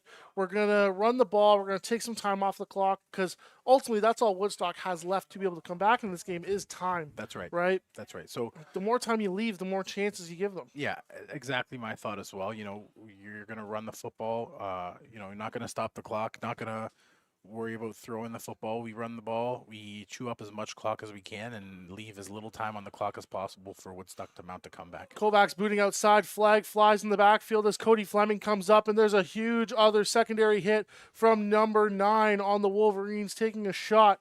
That's Jacob Gutierrez with the aggressive tackle as well. Looks to be a holding call in the backfield for this for the Clarington Knights, but we shall see what the flag. It looks like there's multiple flags on the play actually.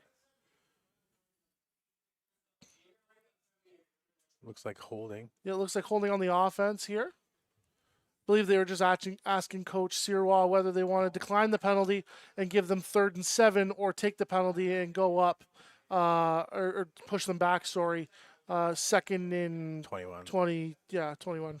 Looks like they decided to take them back. Interesting choice because with how well Kovacs has been throwing the ball today, 21 yards is not daunting for them to overcome. Yeah, so and, 3rd and 7 seems a little bit, accepting that penalty. Now you're giving them an extra down, right? Correct. It's a repeat of the 2nd down. But you know what? I don't mind it. That's a tough call on that situation. 2nd and 20 or 3rd and 7. I think if the game's closer, right? If the game's closer, it might be different. Yeah, right. I agree. It's definitely a difficult challenge, but interesting to see how Clarington will respond to being 2nd and 21. One of their first times down the sticks today. And, of course, they go down throwing the ball.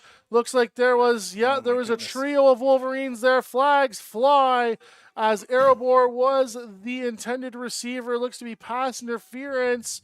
which would be about 15-yard penalty, automatic first down. So maybe not the spot foul that we see traditionally in American football, but we get the 15-yard penalty, which gives the Knights a first down in still their own territory, but get into the purple.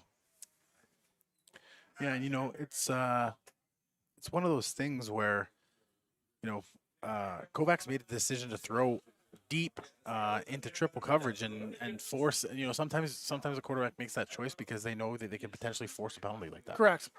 Yeah, and even if it's intercepted, that effectively acts as a punt as well, right? Exactly. So, again, I like the decision, right? You're trying to get your guy the ball, one of your best athletes the ball in space for an opportunity to be able to get that first down as Kovacs looks to hand off the ball here, hands it off to number 45, who is wrapped up in the backfield by number 20 number 20, Noah Kratz coming down to make the play, what looks to be for a short gain. Great job coming off the ball there by that linebacker. So like I said, just coming right off the edge and sticking that tackle. It's a tough ask, when they're running that misdirection in the backfield, and he did a great job there. Yeah, great job. And now we see that super I formation come out from the Knights here.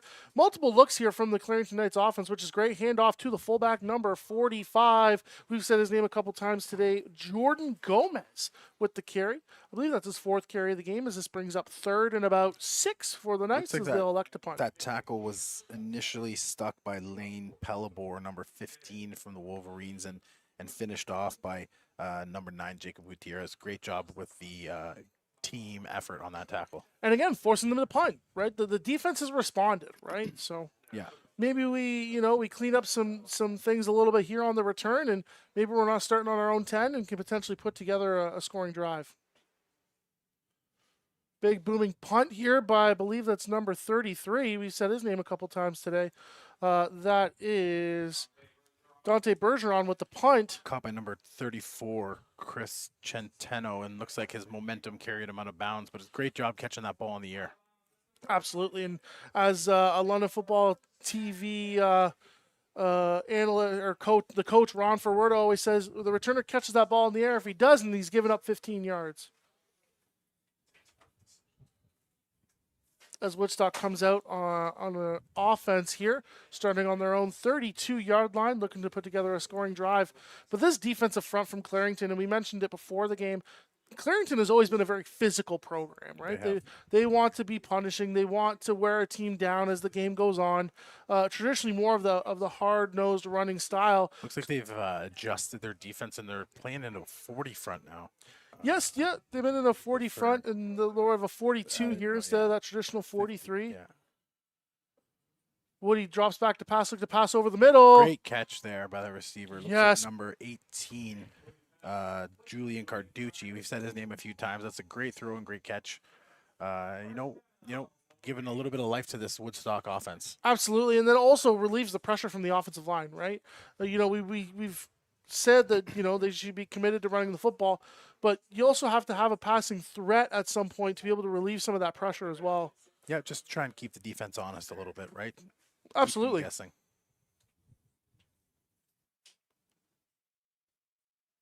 As Woody looks to take the snap here, 2 receivers to each side. Back to his left, snaps, ball sailed high into the air there. And looks Flag like you got a flag on the flies. Pass interference here, the call as the receiver was attempting to look to make a play. I believe that was Carducci again, number 18, the receiver.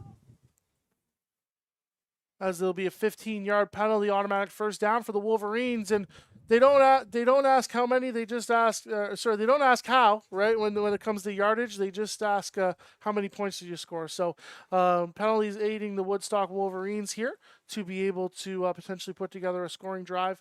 And at this point in the game, right, you may have some backups in. So talk a little bit about how having backup players prepared for moments like this and playing games like this is important. I mean, practice reps are everything, right? So, in practice, your backups need to get reps just as the starters do so that they're prepared if their number gets called on game day. And Woody looks to drop back to pass, rolling to his left. Ball is out. Caught by number 34. That was a very impressive catch.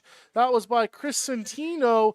But great coverage by number 12, Caden Lee from the Knights there as well. That needed to be basically a perfect ball. And that was a great job by Woody there, throwing the ball on the run, running left, which is a lot more difficult than running to the right as well. So great spot for the ball, great catch by the receiver, and a great tackle by the defender. And that brings up second down and about 5 for this Woodstock Wolverines team with 1 minute and 50 seconds left in this third quarter of the Grossi U16AA championship. Woody commanding the offense here, takes the snap, hands off to a Scrogan. Oh, sorry, I even got confused. Hands off to Centino, who breaks off towards the left-hand side. That misdirection even got me confused, as that looks to be a first down for the Wolverines. Yeah, you know what? That's something to be said about the misdirection too. When we run our misdirection plays, we like to tell our running backs that you fake to score. Right? That's right. You don't just go through the fake and then kind of stop what you're doing. You fake to score, and it opens up plays like that. The best compliment that a running back can get is actually being tackled on the fake, right? That's Right? the best Yeah. intended outcome. Yeah, being able to get up after a tackle when you didn't have the ball and just say to the defender, "Hey, I don't have it." Reminds me of Little Giants. That's right. No ball. And there we go. Hand off to a Scrogan. Power running scheme here. Scrogan following his blockers. Picks up about 6 on the play here. Maybe some extracurriculars there from the far side. And that is going to be flagged. Number 21 from the Clarington Knights showing a little frustration. Gabe Knapp. Unfortunately, you can't do that. No, and you know what? As a coach, he's coming off here and is gonna get spoken to and just say, "Listen, we've got a lead here. We can't give them any more opportunity than that, right? Like we can't give them extra opportunity." So, yeah, especially like you said, right? You're trying to, I'm not going to use the S word here, but you're going to try and have a no score game here, right? That's the goal, right? You want to have your defense being able to prevent any scores here, and you're not going to do them any favors by having those unnecessary penalties, right? That's completely unnecessary. And you know what? To Clarington's defense, they've been playing pretty disciplined football for the most part of the game, and that's just a little bit, seems to me, uncharacteristic. So, hopefully he learns from it, and they can step back up. And Woody rolling out to his right, plants his feet, firing to the end zone. Unfortunately, incomplete from the outstretched hands of Moyer. Great coverage by number 10 and number 12 of the Clarington Knights. That's Matthew Robitaille and Caden Lee. Just great coverage there. Looks like number 12 getting in there and breaking up the pass. Yeah, we said his name a couple of times. He's been pretty effective, very effective as a defensive back here so far. As Woodstock, 2nd and 10, looks like they have to score here. They can't pick up a first down and reset the downs here with where the ball's spotted. So 2nd down and 10 for the Wolverines. Very similar situation to where they had in the first half, where they were knocking on the door and unfortunately were unable to punch it in. Snap taken by Woody, drops back to pass, sets his feet, throw over the middle, and unfortunately just over the outstretched arms of number 34, Chris Centino, and that play was there. It was a great play call, great design, and he was just right over the middle. And if he was able to bring that one in, he would have looked like he would have walked right into the end zone there. Yeah, there was. I don't think there was a defender within at least 5 yards of him there. So not behind him, at least a couple in front of him, but it looks like he would have been able to catch that and work his way in. But 3rd and goal here for the Wolverines. For me, I would think about considering a hard count here, right? You haven't really done it so far this game. Looks like they're going for the field goal here. I don't mind this. That's fair. Put some points on the board, right? Give your team, at least something to hang their hat on. Hey, we scored, right? Because if they don't pick it up here, it's very, Oh, fake here. Woody plants his feet, throws the ball, completed. Touchdown! What a gutsy call by the Woodstock coach there. I love that. I love that. Great completion to number 44, Keenan Schnarr, with the reception and score. Pass from Woody. Great job from Woodstock pulling out the trick play to put some points on the board. Great catch by number 44. I think that's Keenan Schnarr. Way to bring that in at a very important play, and did a great job. Yeah, absolutely. And that's the threat that you get when your kicker is also your quarterback, right? So in AA football, you see many players playing different positions, and they're able to put up a score. As we get the extra point pending, Woody kicks it through to help his team's own scoring effort as Woodstock puts their first points on the board with 10 seconds left in this third quarter. Clarington leading 27-7. Great effort there on that drive. And a lot of that drive was misdirection in the backfield or getting players in motion and throwing them the ball. And that's what right? they needed, right? They needed to kind of get that first score, calm the nerves, and let's see how they respond in the fourth quarter, and let's see how Clarington responds to that, right? Absolutely. And time is ticking out for Woodstock here. So some quick stops are incredibly important here for the Wolverines defense, who has previously shown in games that they can be incredibly strong and they can be relied upon. Yeah, and I mean, coming from an offensive standpoint for Clarington, game plan likely will be to run the football. No point in throwing it potential interceptions. As great as Kovacs has been, a tipped ball, anything could happen. Keeping the ball on the ground, chewing up the clock. So Woodstock's going to have to do a great job here of stopping the run game. Absolutely, and especially even covering this kick as well, as Clarington's been incredibly effective with returning the football with Miller and Erebor back there. Woody takes a short kick towards the far sideline, picked up by, I believe that's number 8, as he's tackled relatively quickly there by a host of Wolverines. Number 20 there, Noah Kratz there to make the tackle. And I believe that's number 8, Maddox Fletcher on the return. Quick return, right? And doesn't take up a ton of time. And hopefully this defense can get a stop. Looks like number 16, Reese Johnson, initially in on that tackle, slowed down the returner so that his teammates could clean it up.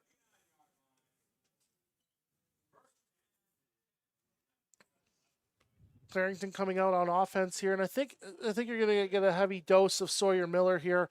The team MVP, the LASA MVP, the 1,500-yard earner here. He's your guy, right? That's the guy that you're going to rely on. Him and Erebor have been absolutely sensational this game. Would not be surprised to see if either of them are getting the football. Agreed. Yeah, it looks like the offensive. Looks like the receiver was offside on that play. Yep, number 23 was offside. That's Siciliano, who was the touchdown scorer earlier this game. But the defense is getting pretty hyped up from the Woodstock Wolverines there. Even with the stop, and then the receiver going offside, they still got to stop in the backfield. Yeah. So would you rather basically 1st and 15 or 2nd and 12, right? Yeah, I mean, it's one of those things where, it looks like there was a little bit of miscommunication with the snap count and, worked out in Woodstock's favor here. And we're ending the third quarter and going into the fourth, and 12 minutes left for Woodstock to mount a comeback, right? That's right. Or Clarington to shut the door, right? That's and right. That's something they're looking to do on this drive, take up a ton of time, run the football.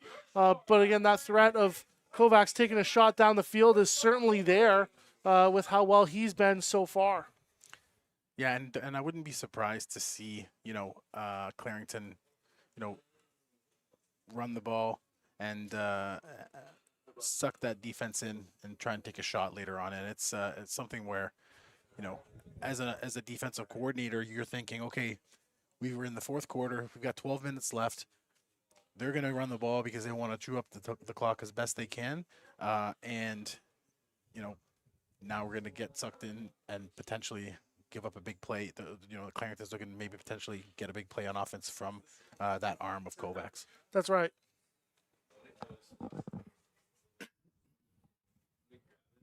Clarington showing up in that gun split look with Erebor to the field.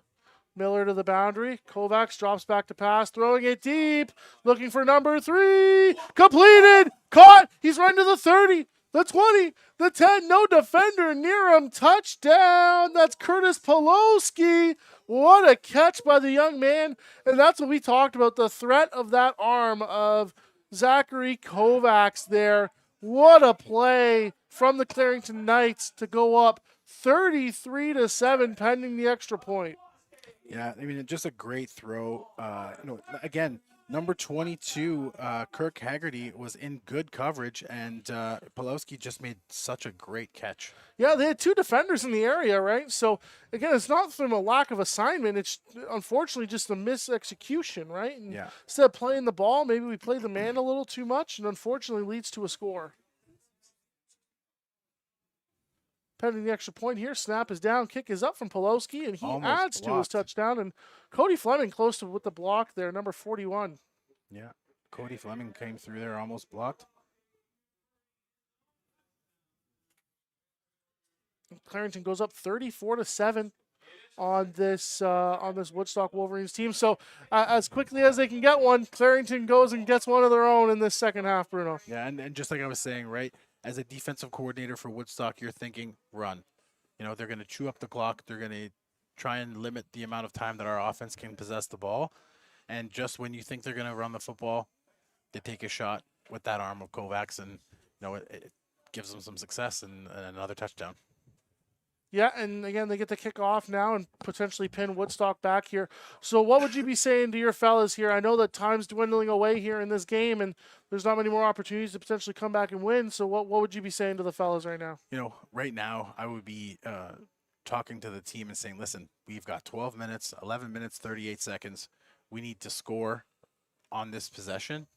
And then defensively, we need to get the ball back. We need a turnover, and we need a quick turnover. Yeah, you need to create opportunities for yourself. Create extra possessions is one thing that I always like to talk about is, how many more possessions are you going to get in a game? Maybe 2 if you're lucky here, depending on how Clarington moves the ball.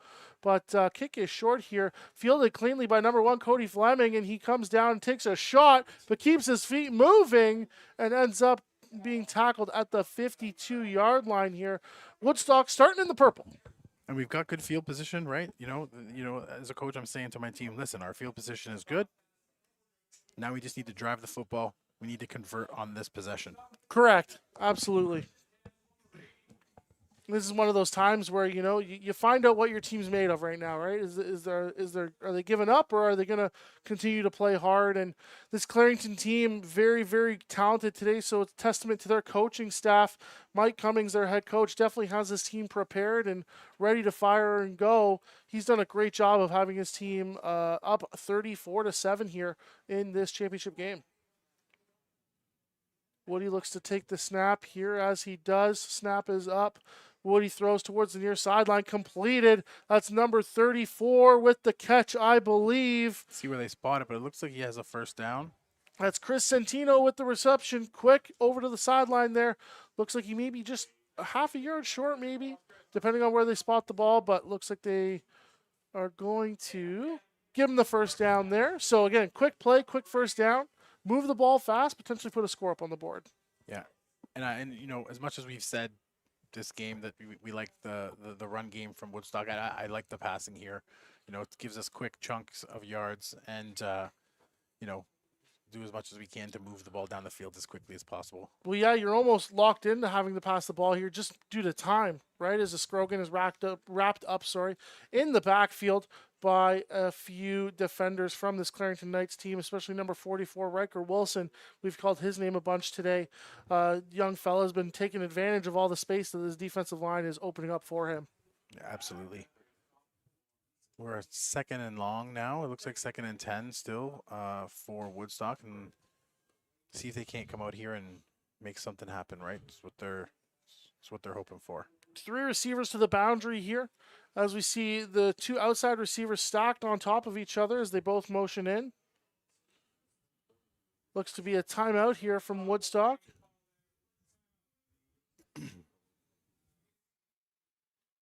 Looked like they were running stack on both sides of the ball there, on both sides to the field and to the boundary. So yeah, they've done that quite a bit so far this game.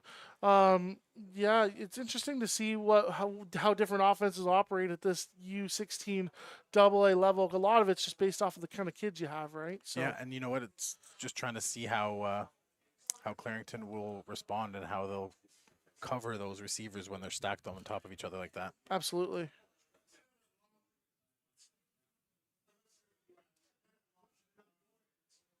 And from a defensive side here, you understand that, one more stop potentially wins you the game here, right? So lots to be said to the defensive unit here of, hey, you stop them here, we bleed a lot of clock out, and they just run out of time, right? So defense is going to be looking to get a stop here with this strong defensive line from Clarington as Woody takes the snap, drops back to pass, quick to the outside. Unfortunately, short of his intended receiver, number 2, Grayson Burton, who's been pretty impressive today on some jet sweeps. May not have had the blocking in order to take advantage of them, but an impressive athlete in his own right. Yeah, and I like the play call. Looks like there was number 2 was open, and it looks like they had another receiver open right, in the other lane there. So, just a little bit of a maybe miscommunication on part of the QB and receiver on that play too.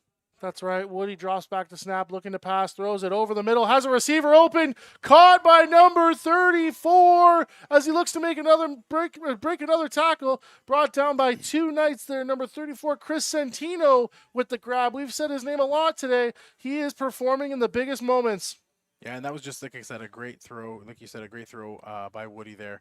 Looks like Centeno there was covered pretty well and made a great catch and moved the chains for the Wolverines. And that was Cashton Davison on the tackle for this defense. I also believe number 11, Caleb Villavincini, was in on the tackle as well, as Woody drops back to pass. Quick pass out to Santino once again. Looks to break a tackle, but is ran over by a big number 99 for the Clarington Knights, Kamzi Okwara.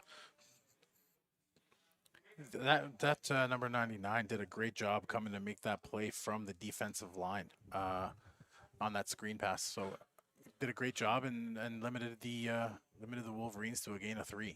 Yeah, one thing that I was always taught as a defensive lineman is it might sound a little bit different, but you can never rely on a hand tackle or an arm tackle. So for him to secure that as Woody floats the ball to the end zone, incomplete, but we are going to get the flag here for pass interference. I believe that's on number 8 there. Sorry, number 2. Is that Erebor playing defense here as well? It looks like he was number 2 there. Unfortunately, called for pass interference. That's going to extend this Wolverines drive, move the ball up 15 yards, and allow Woodstock to potentially put up their second score of the game. They're going to be knocking on the door here. Looks like from the 2-yard line. So giving them an opportunity to put some more points on the board and, put a little bit of heat on Clarington's defense. As we see a substitution come in, number 44 comes off the field, Keenan Schnarr, and number 20, Noah Kratz, comes in to play offense here, as a Scrogan, Woody, and Kratz are in the backfield, flanked by receivers number 2 and number 18, Burton, as they hand the ball off to a Scrogan. Unfortunately, no movement there, as big number 99 and big number 69 from the Knights come up to make the play. That's Connor Ilson and Kamzi Okwara with the big tackle. That was a great job by Okwara of just getting pressure and finding the football and making a tackle when they needed to. Absolutely. What I'd love to see here is kind of a boot action to the right here. Get Woody moving, get him kind of off his spot and allow him to throw to the ball to the receivers. You have some talented kids out there, and you're going to be throwing towards his right-hand side and towards the field, so we shall see what happens. Snap taken, handed off to Santino as he looks to break it out to the outside. No one's touched him as of yet. He has room. Touchdown, Wolverines. Number 34, Chris Santino with the end around to score Woodstock's second touchdown of the game. 34-13 for the Knights, pending the extra point. Yeah, that was a great play call. Clarington expecting that inside run with Scrogan and giving the ball to Centeno off the edge, and he did a great job by beating the last defender to the edge and running the ball. Like we tell our running backs, is you just get to that pylon, right? That's right. Beat them to the edge, get to the pylon, and use your speed to beat those guys to the edge. That's right. Get them to the edge, get to the pylon. He certainly did that. Looks like we've got Ron The coach. Fawerda, the coach, joining us here for the rest of the broadcast. Hello, boys. Welcome, Ron. How are we today? Excellent. Talk to us about this Woodstock Wolverines team here, Ron, as you know them quite well. Yeah, I've got quite a few connections with these guys. First-year U16 team. A lot of first-year players on this team. This team is primarily a 14-year-old team playing in U16. I think it's like 20 of the players on this team get to return next year. So outlook is really, really great. They had a really strong program pre-pandemic. Pandemic pretty much wiped out football in Woodstock. Last year they put a varsity team in. This year they put the U16s in to go with the U18s. And really proud of these guys with what they're doing. A couple of the coaches I know very well, and the defensive coordinator I coached when he was a kid. So there you go. passing on the wise knowledge of the coach for Werda. No. His dad, Rick Senior, passed on his knowledge. They were smart enough not to allow me to be his positional coach. Ricky was a great linebacker, defensive end.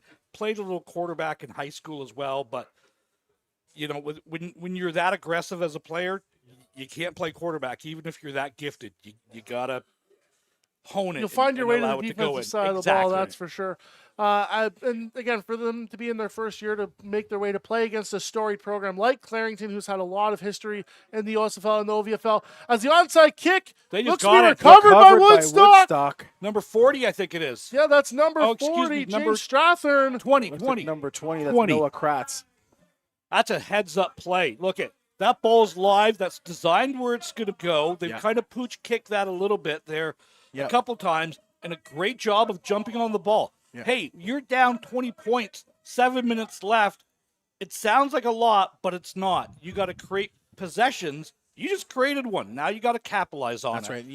It looked like they tried to put the ball right into that little space between the second and the first row, and the kicker did a great job of putting kick. it right where he needed to. And James, I believe, is the kicker for this team, and his dad was a pretty good one in the day as well. That's right. One thing to also mention, this Clarington defense, right? They just had a long drive where they were on the field for a long period of time, and now you're asking them to go out there again as Woodstock is looking to drive.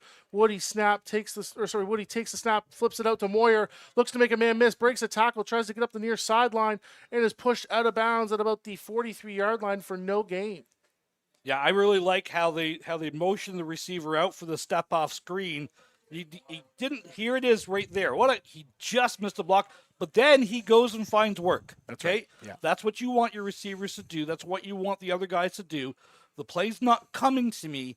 What am I going to do to stay on the field? I got to go find work. I got to make sure that my guys are got an opportunity. Great job from the receiver on that too. Yeah. Just that second effort to get back to the line of scrimmage. Clarington adjusting to a 30 front now with big number 99 in the middle on his own as the snap goes over Woody's head. He quickly jumps on the ball here, recovers it. That'll look to be third down and about 25 here as the Wolverines end up, getting that extra possession, but unfortunately a slight miscue ends it quickly. Well, I at this point I believe they're going to go for it with 5:55 left to go in the game here. You got to spend all your bullets. Yeah. That's right. As Woody, looks to command the offense, maybe tell the center, hey, I know we're in a big moment here, but I trust you. You've gotten us here so far. Let's clean it up a little bit and see what can happen as they have Moyer on the line, the closest receiver. Like Clarington's playing too high here. Oh, they got the wheel route again. And with the catch, that's Moyer catching it at the 30-yard line, looking to move downfield. Tackled at the 24-yard line. They ran that concept earlier in the game, except for it was flipped. Moyer was the outside receiver, and I believe it was number 18, Julian Carducci, who was the lower receiver, where they run that slant in with the outside receiver and the wheel with the outside receiver. Instead of continuing to run, he turns it into a stop route, which allows him to come back to the ball and catch it. He does a good job of high pointing that ball, understanding the ball's a little bit underthrown, coming back to it, securing it, and then getting upfield again, getting some extra yards. And Clarington's decided, okay, I had enough of this. Let's call timeout. Let's settle everybody down. Yeah. That's right, and get your defense a rest. Right. I mean, they were just on there, like Dylan had mentioned earlier, for a long drive, onside kick, and they're back out there. So it was a great job, I think, on the Clarington coach's part to call a timeout here and just calm them down. Cooler jets. Focus, refocus, and try and make a play here. I actually think Rick Senior's in front of us here in the white golf shirt here. Oh yeah, there's the grumpy old man. Yeah, I coached with his dad for like years back when it was the Falcons, and we kind of started the Hawks program or the rebirth of the Hawks program in London Minor, and coached with him for a number of years. Great guys. He passed all his information on to Ricky. Ricky's got, he's coached at London Minor. I think he does some Cold King stuff as well. I'm not sure. He does, yeah. Yep. But yeah, just really, really good job of, passing on his knowledge that he's received from other coaches along the way, as we do have an injured player on the far side of the field, which is why we have the delay here.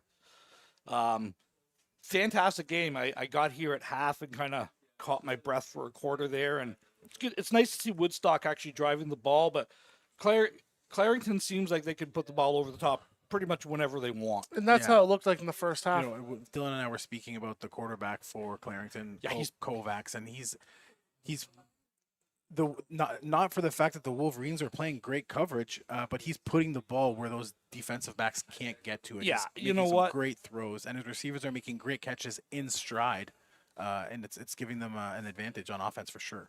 Yeah, I got a thought on something in a second here. Go He ahead. drops back to pass, throws the ball deep towards the end zone intended for number 18. He caught it. He caught And that. it caught What a that. catch. It's caught off Oh the my. tip. Number 18, Julian Carducci with the catch to put the Wow. Wolverines And on just their like third that, score. you can get back into Yep. a game, right? Like, hey, it's a 10-point game now.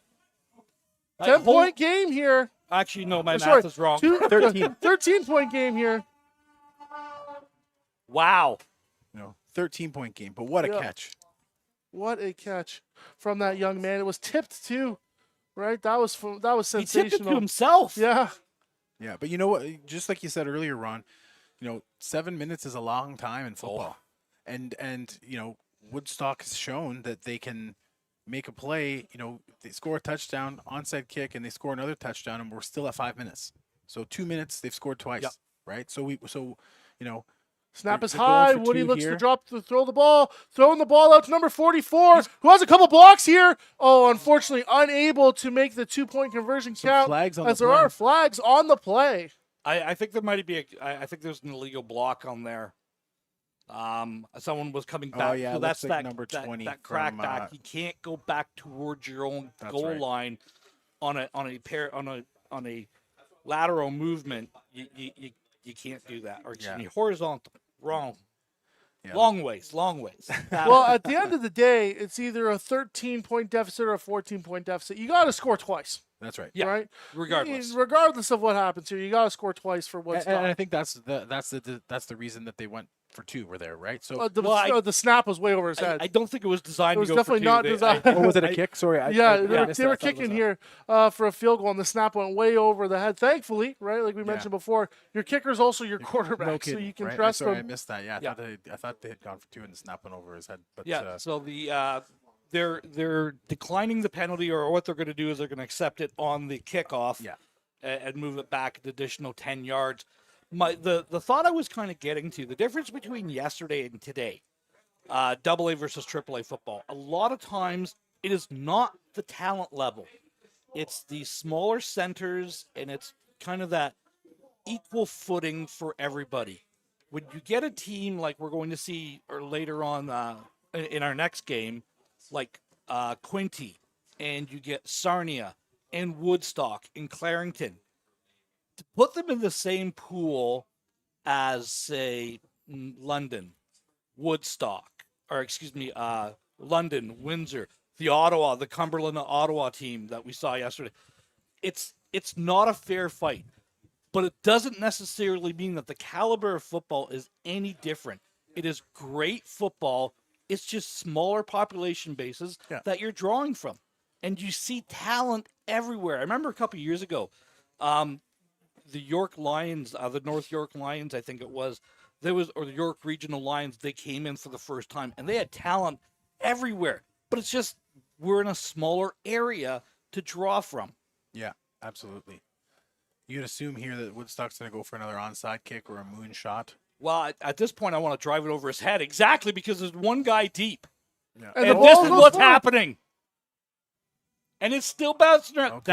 That's great field position, Yep. right? That's If great. you've field got position. 11 guys within 12 yards of the Yeah, line you of just scrimmage, chip it right kick over it their over heads, their right? head. Yeah, Yep. it's a little moon shot, and if that kick had gone a little bit farther towards the sideline, Then you've got a then you chance got a with chance it. to Yeah. get to it. But you know what? You I want to still do that like the gold idea. zone in between the number and Right. the sideline there, kind of drop it in there, allowing your coverage in there.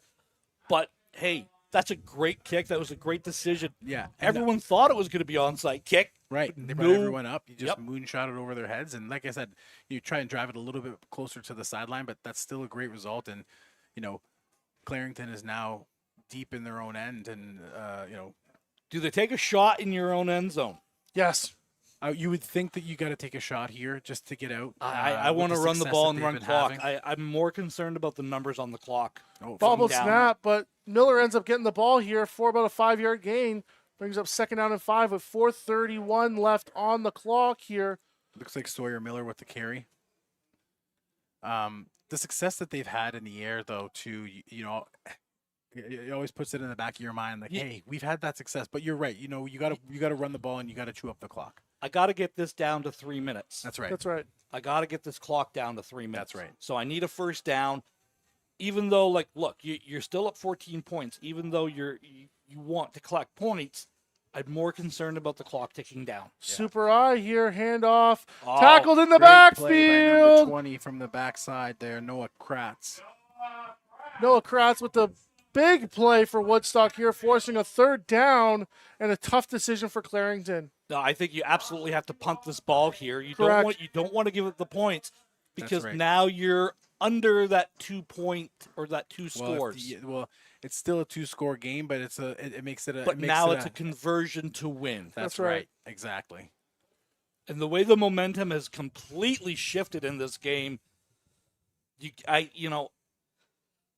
my rule of thumb is, look, if you're in the 15 or in, give it the 2 points. It's worth the yards. And they're doing it. Well,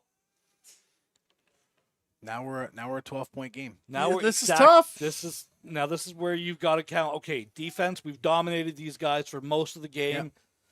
The offense is kind of woken up here in the 3rd and 4th quarters, especially the 4th quarter.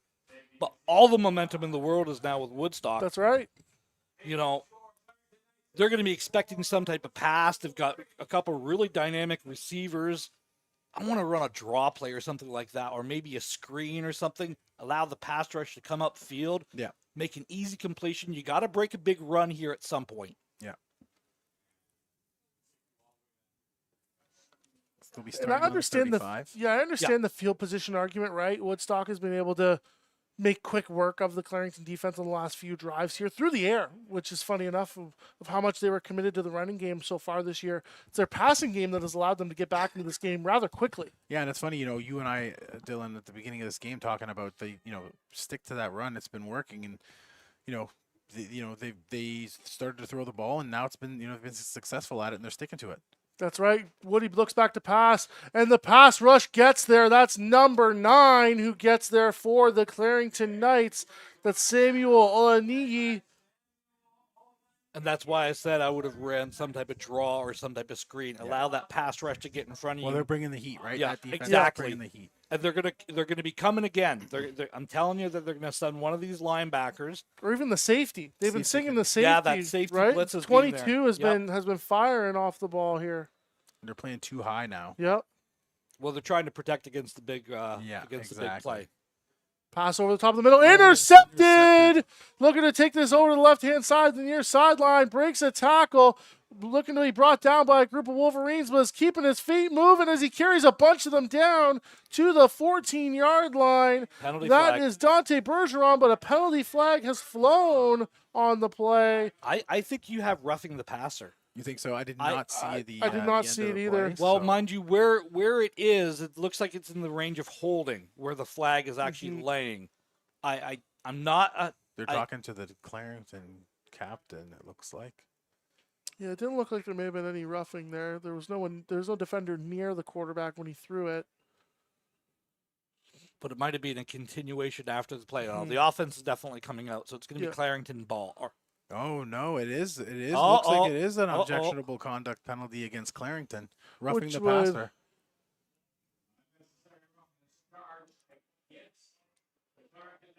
But if it's after after the possession, possession, that's yeah. after possession. So it's just going to be the yards against there. So unnecessary roughness Unnecessary called roughness against called. Clarington. So I'll move them back 15 yards from where the interception occurred, I believe. But it was which- after the change in Correct. possession, so they keep the ball. Yep. That's right.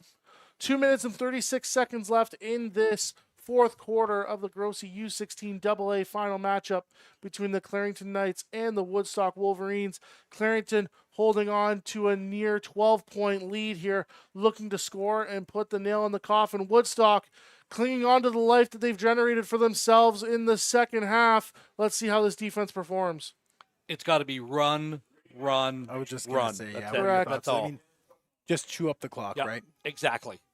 Mind you, they're split back in the pistol, so Both teams have one timeout remaining, so we'll see what happens. But you're right, they're in that split gun look.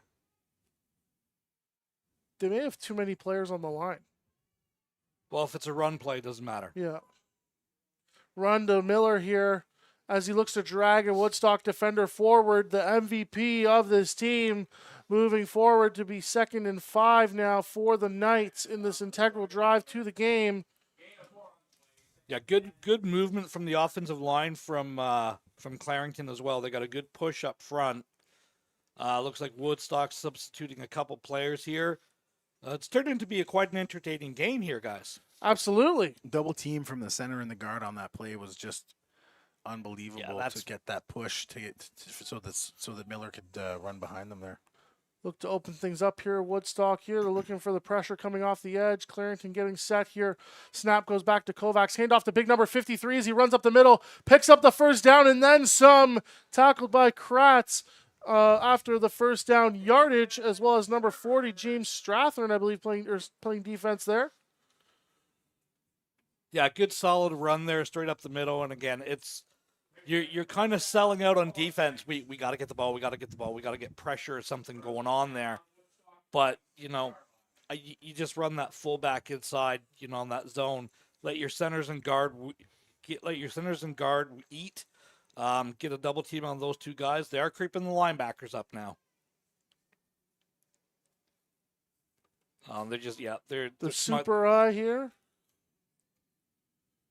Tackled in the Tackle there by Number backfield. 20 and number 50. It looks like number 20 is Noah Kratz on the play, and 50 Logan Phillips finishing it off. It's like for a short loss, which is great for Woodstock in this situation. Yeah, but time is a ticking. 1:18 left in this fourth quarter. Yeah, and As this is time what continues to we run. were talking about, and Ron, you'd mentioned. You run, you chew up that clock. All right, and I was wondering when they were going to do this. They've used their final timeout now. Yeah. You as an offensive guy, you try and save it for offense, but in this situation with the way that the Knights are running the football, you got to take that timeout, otherwise they're going to chew up the clock. Yeah, Absolutely. exactly. So, and again, that's going to force the third down. They're going to run their 20 seconds out. Woodstock's going to get one more possession left. Eventually, inevitably, the game's over at this point. You're not going to get two possessions with like 30 seconds left in the game. Right. I mean, you never know. You could get a big Play play, a fumble. Another onside and then kick onside or something kick and like another that. big play. Never Anything say can never. happen, right? Years ago, I'm really going to age myself. I remember watching the Western Mustangs going out east and playing the St. Mary's Huskies. And they had a quarterback named Chris Flynn playing for them, one of the most dynamic quarterbacks I've ever seen in the Canadian game.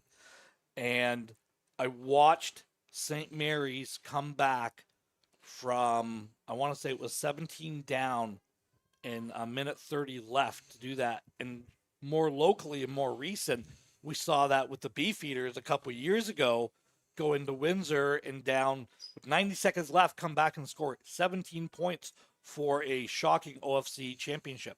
Yeah.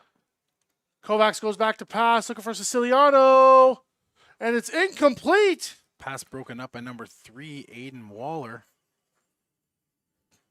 Great defensive play by the defensive back there. Comes back, plays towards the ball, or comes back, plays the ball, does a great job there.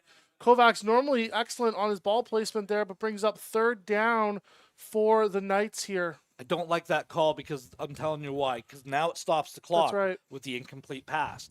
So it's the more time you leave on the clock, the more hope Woodstock has. Absolutely. But Clarington is Clarington's going to call their timeout, I believe. Yes, definitely. I think that, calling their timeout here, right? Getting everyone set, maybe drawing up a play here to where they can potentially pick up a first down or waste a ton of time off the clock is something that you should look at here.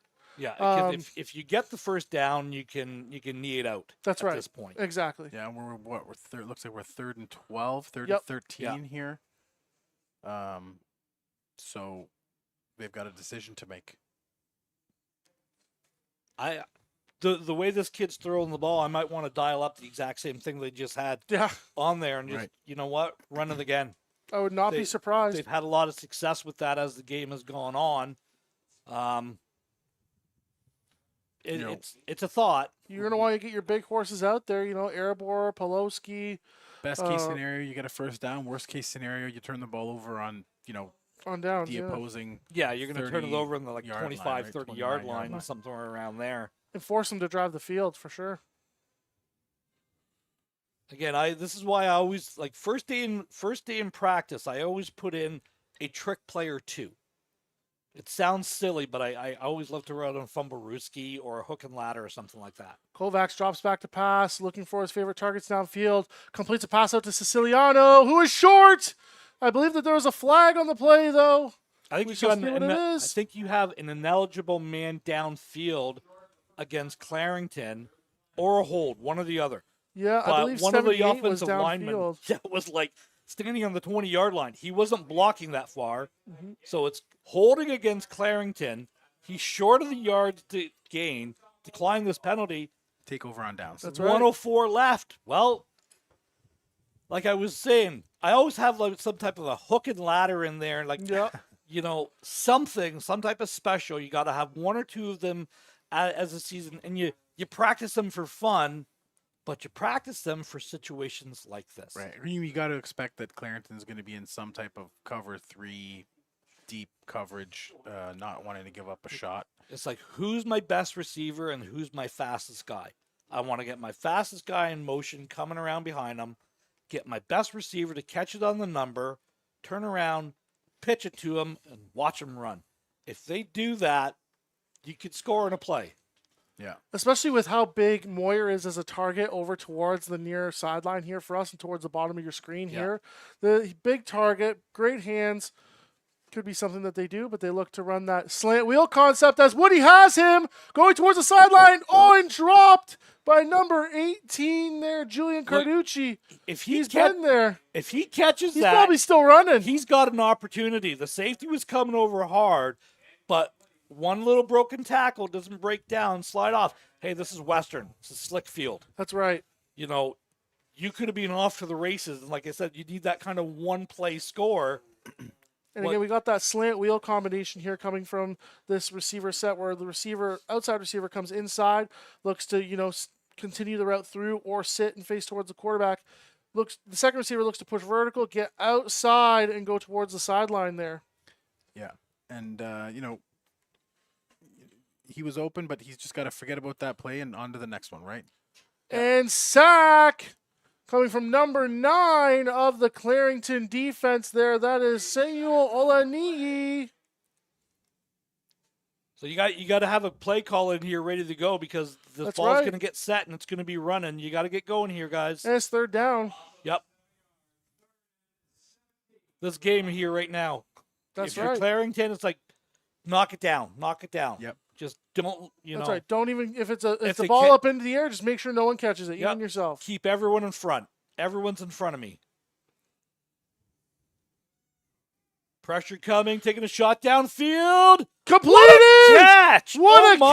catch! Hey, this is what I just said, right? He made a mistake, Yep. drop the ball. You forget about that. Next play mentality, goes out and makes a play like that to keep the drive Hey, alive. For I'll the tell you Wolverines. something else. What a smart heads-up play. He didn't set the ball down. He ran the ball back into the ref to allow him to spot it because now when the whistle comes in, they're going to be ready to go. Yeah, that was a great job. That's number 18, Julian Carducci. Woody looking to take the snap here. Screen towards Moyer. He catches the ball, looks to get outside. As he does, he's running down the sideline towards the right-hand side. Big block by Get out of number bounds. 88, Gotta get out of Estrogen. bounds there. I believe he's out of bounds. Doesn't look like he got out. Did they spot him out of bounds? Doesn't look like they did. No, they didn't. He Yeah. just did the first down thing.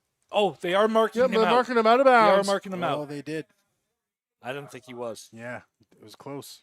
16 seconds left in this U16 Grossi Championship game. Quarterback drops back to pass, throws the ball, intercepted by Erebor, but we That's gonna do be have a defensive pass flag. interference. This is Absolutely. defensive pass interference here as the ball is taken out of bounds by Erebor as Woody with the throw was looking for, I believe, Moyer, the receiver, but there was clear pass interference. Yeah, looks like number the two. interceptor was the one that actually gave him a shove. That's right. Well, it looked like he pulled his arm down. Yep. And you can't do that. However, the return did waste a lot of time coming off the clock. Yeah, Yes. you know, This is going to be the last play of the game, That's right. probably. 5 But seconds left to go. But you great know what? comeback from Woodstock Correct. in the Very fourth good quarter effort. here. You know what? You got to give it to Woodstock for not giving up, being down that much at halftime, and they came out and they're still moving. They're still moving the ball, and they're Look at a lot of heart for these guys. it's going to be a long ride home for these guys, and I know that. But that's a testament to the coaching and saying, hey, look, never give up in this situation. That's right. Never quit. You're in every game until the final whistle. Yeah.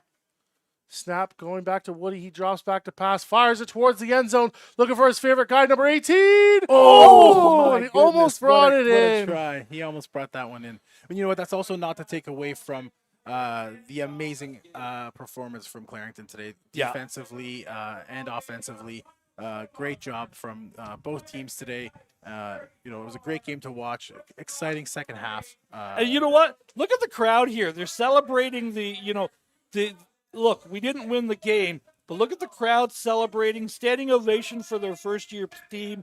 I'm really, really proud and really impressed with what these coaches did and the effort that these guys did. Hats off to Clarington.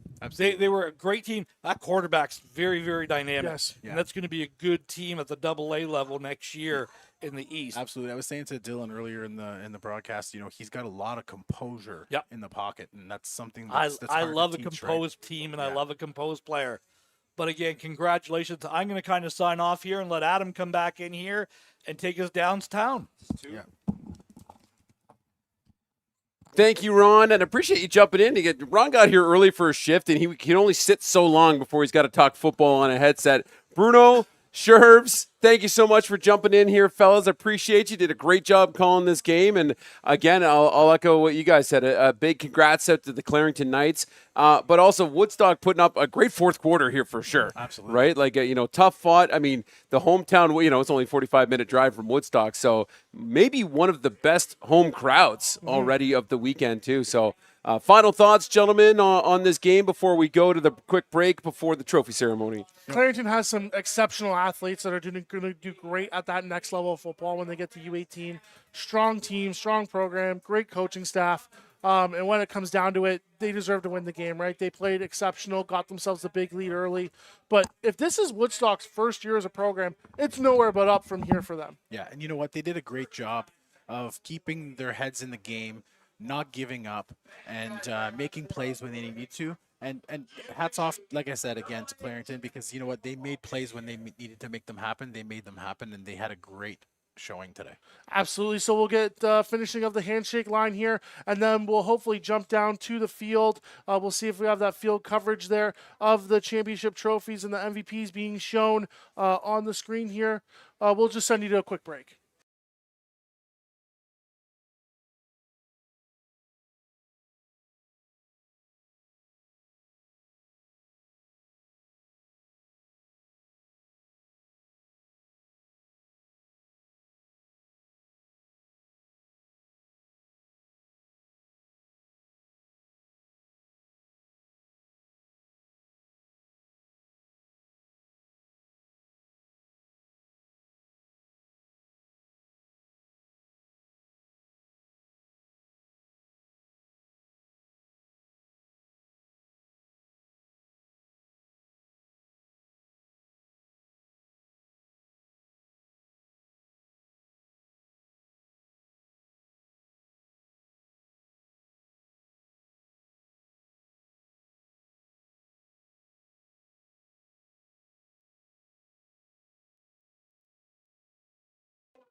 So number 20, Noah Kratz is your defensive MVP coming from the Woodstock Wolverines. Played a whale of a game. I would imagine the quarterback for Clarington might be the offensive MVP here. Or Airborne. Yeah, it could be a number of kids here.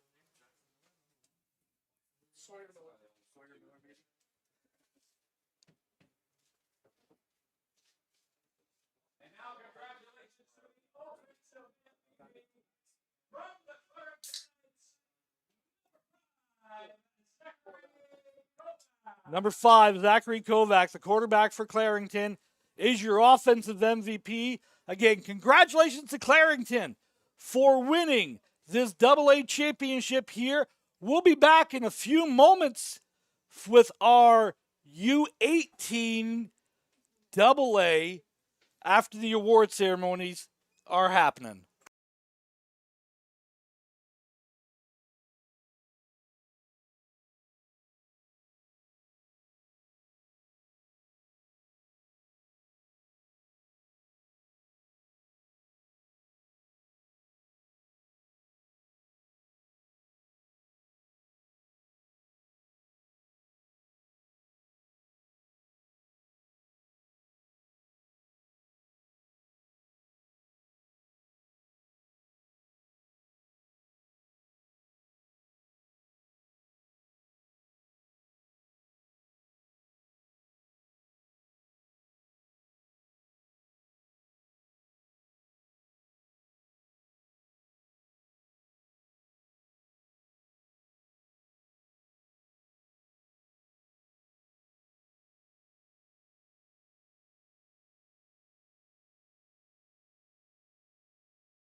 And I'm going to send this down to Darryl Stevenson, down with the Clarington Knights.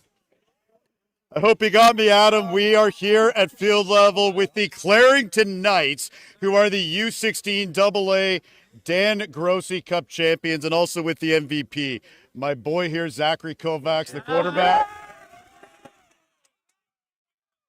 A lot of big smiles for this win. Tell me about it. How did you guys get it done today? You know, just hard week at practice, film study. It's just another day, you know, another game. Practice hard, listen to the coaches. O-line did great, whole team did great, defense did great. What do the coaches do for you guys? How did they develop you? How did they make you better? This group right here, obviously making a huge difference for you getting this championship today. So just from inside the gym, just grinding out from January, it's been great. It's been a grind, that's for sure. We came a long way. I love being a Knight because this is a special day that you will remember for the rest of your life. For sure. What is the best part of this? Look at these boys around you, man. Just being able to celebrate it with the team, you know. It's been a great team. Perfect. Like, I love this team. It's been great. The U16 AA Clarington Knights, the champions. Boys, show the camera that banner. Show the camera that trophy. They head back to Clarington as OSFL champions. What a day, what a win here at Western University. Hoist that trophy as champions of U16 AA football. That's all from field level, Adam. Let's send it back up to you in the box as we get ready for the third game here on Championship Sunday at Western University. Thank you, Darren. And once again, a huge congratulations to your Dan Grossi U16 AA champions, the Clarington Knights, taking the trip down the 401 to come to the Forest City to take home some hardware. This has been London Football TV. Again, a big thank you to Bruno DeSando, Dylan Sherville, the coach Ron Forwerda for jumping on, and the rest of the LFTV crew. We'll be back really soon with the next matchup, which is the U18 AA Sarnia at Quinty. Thanks so much. We'll see you soon.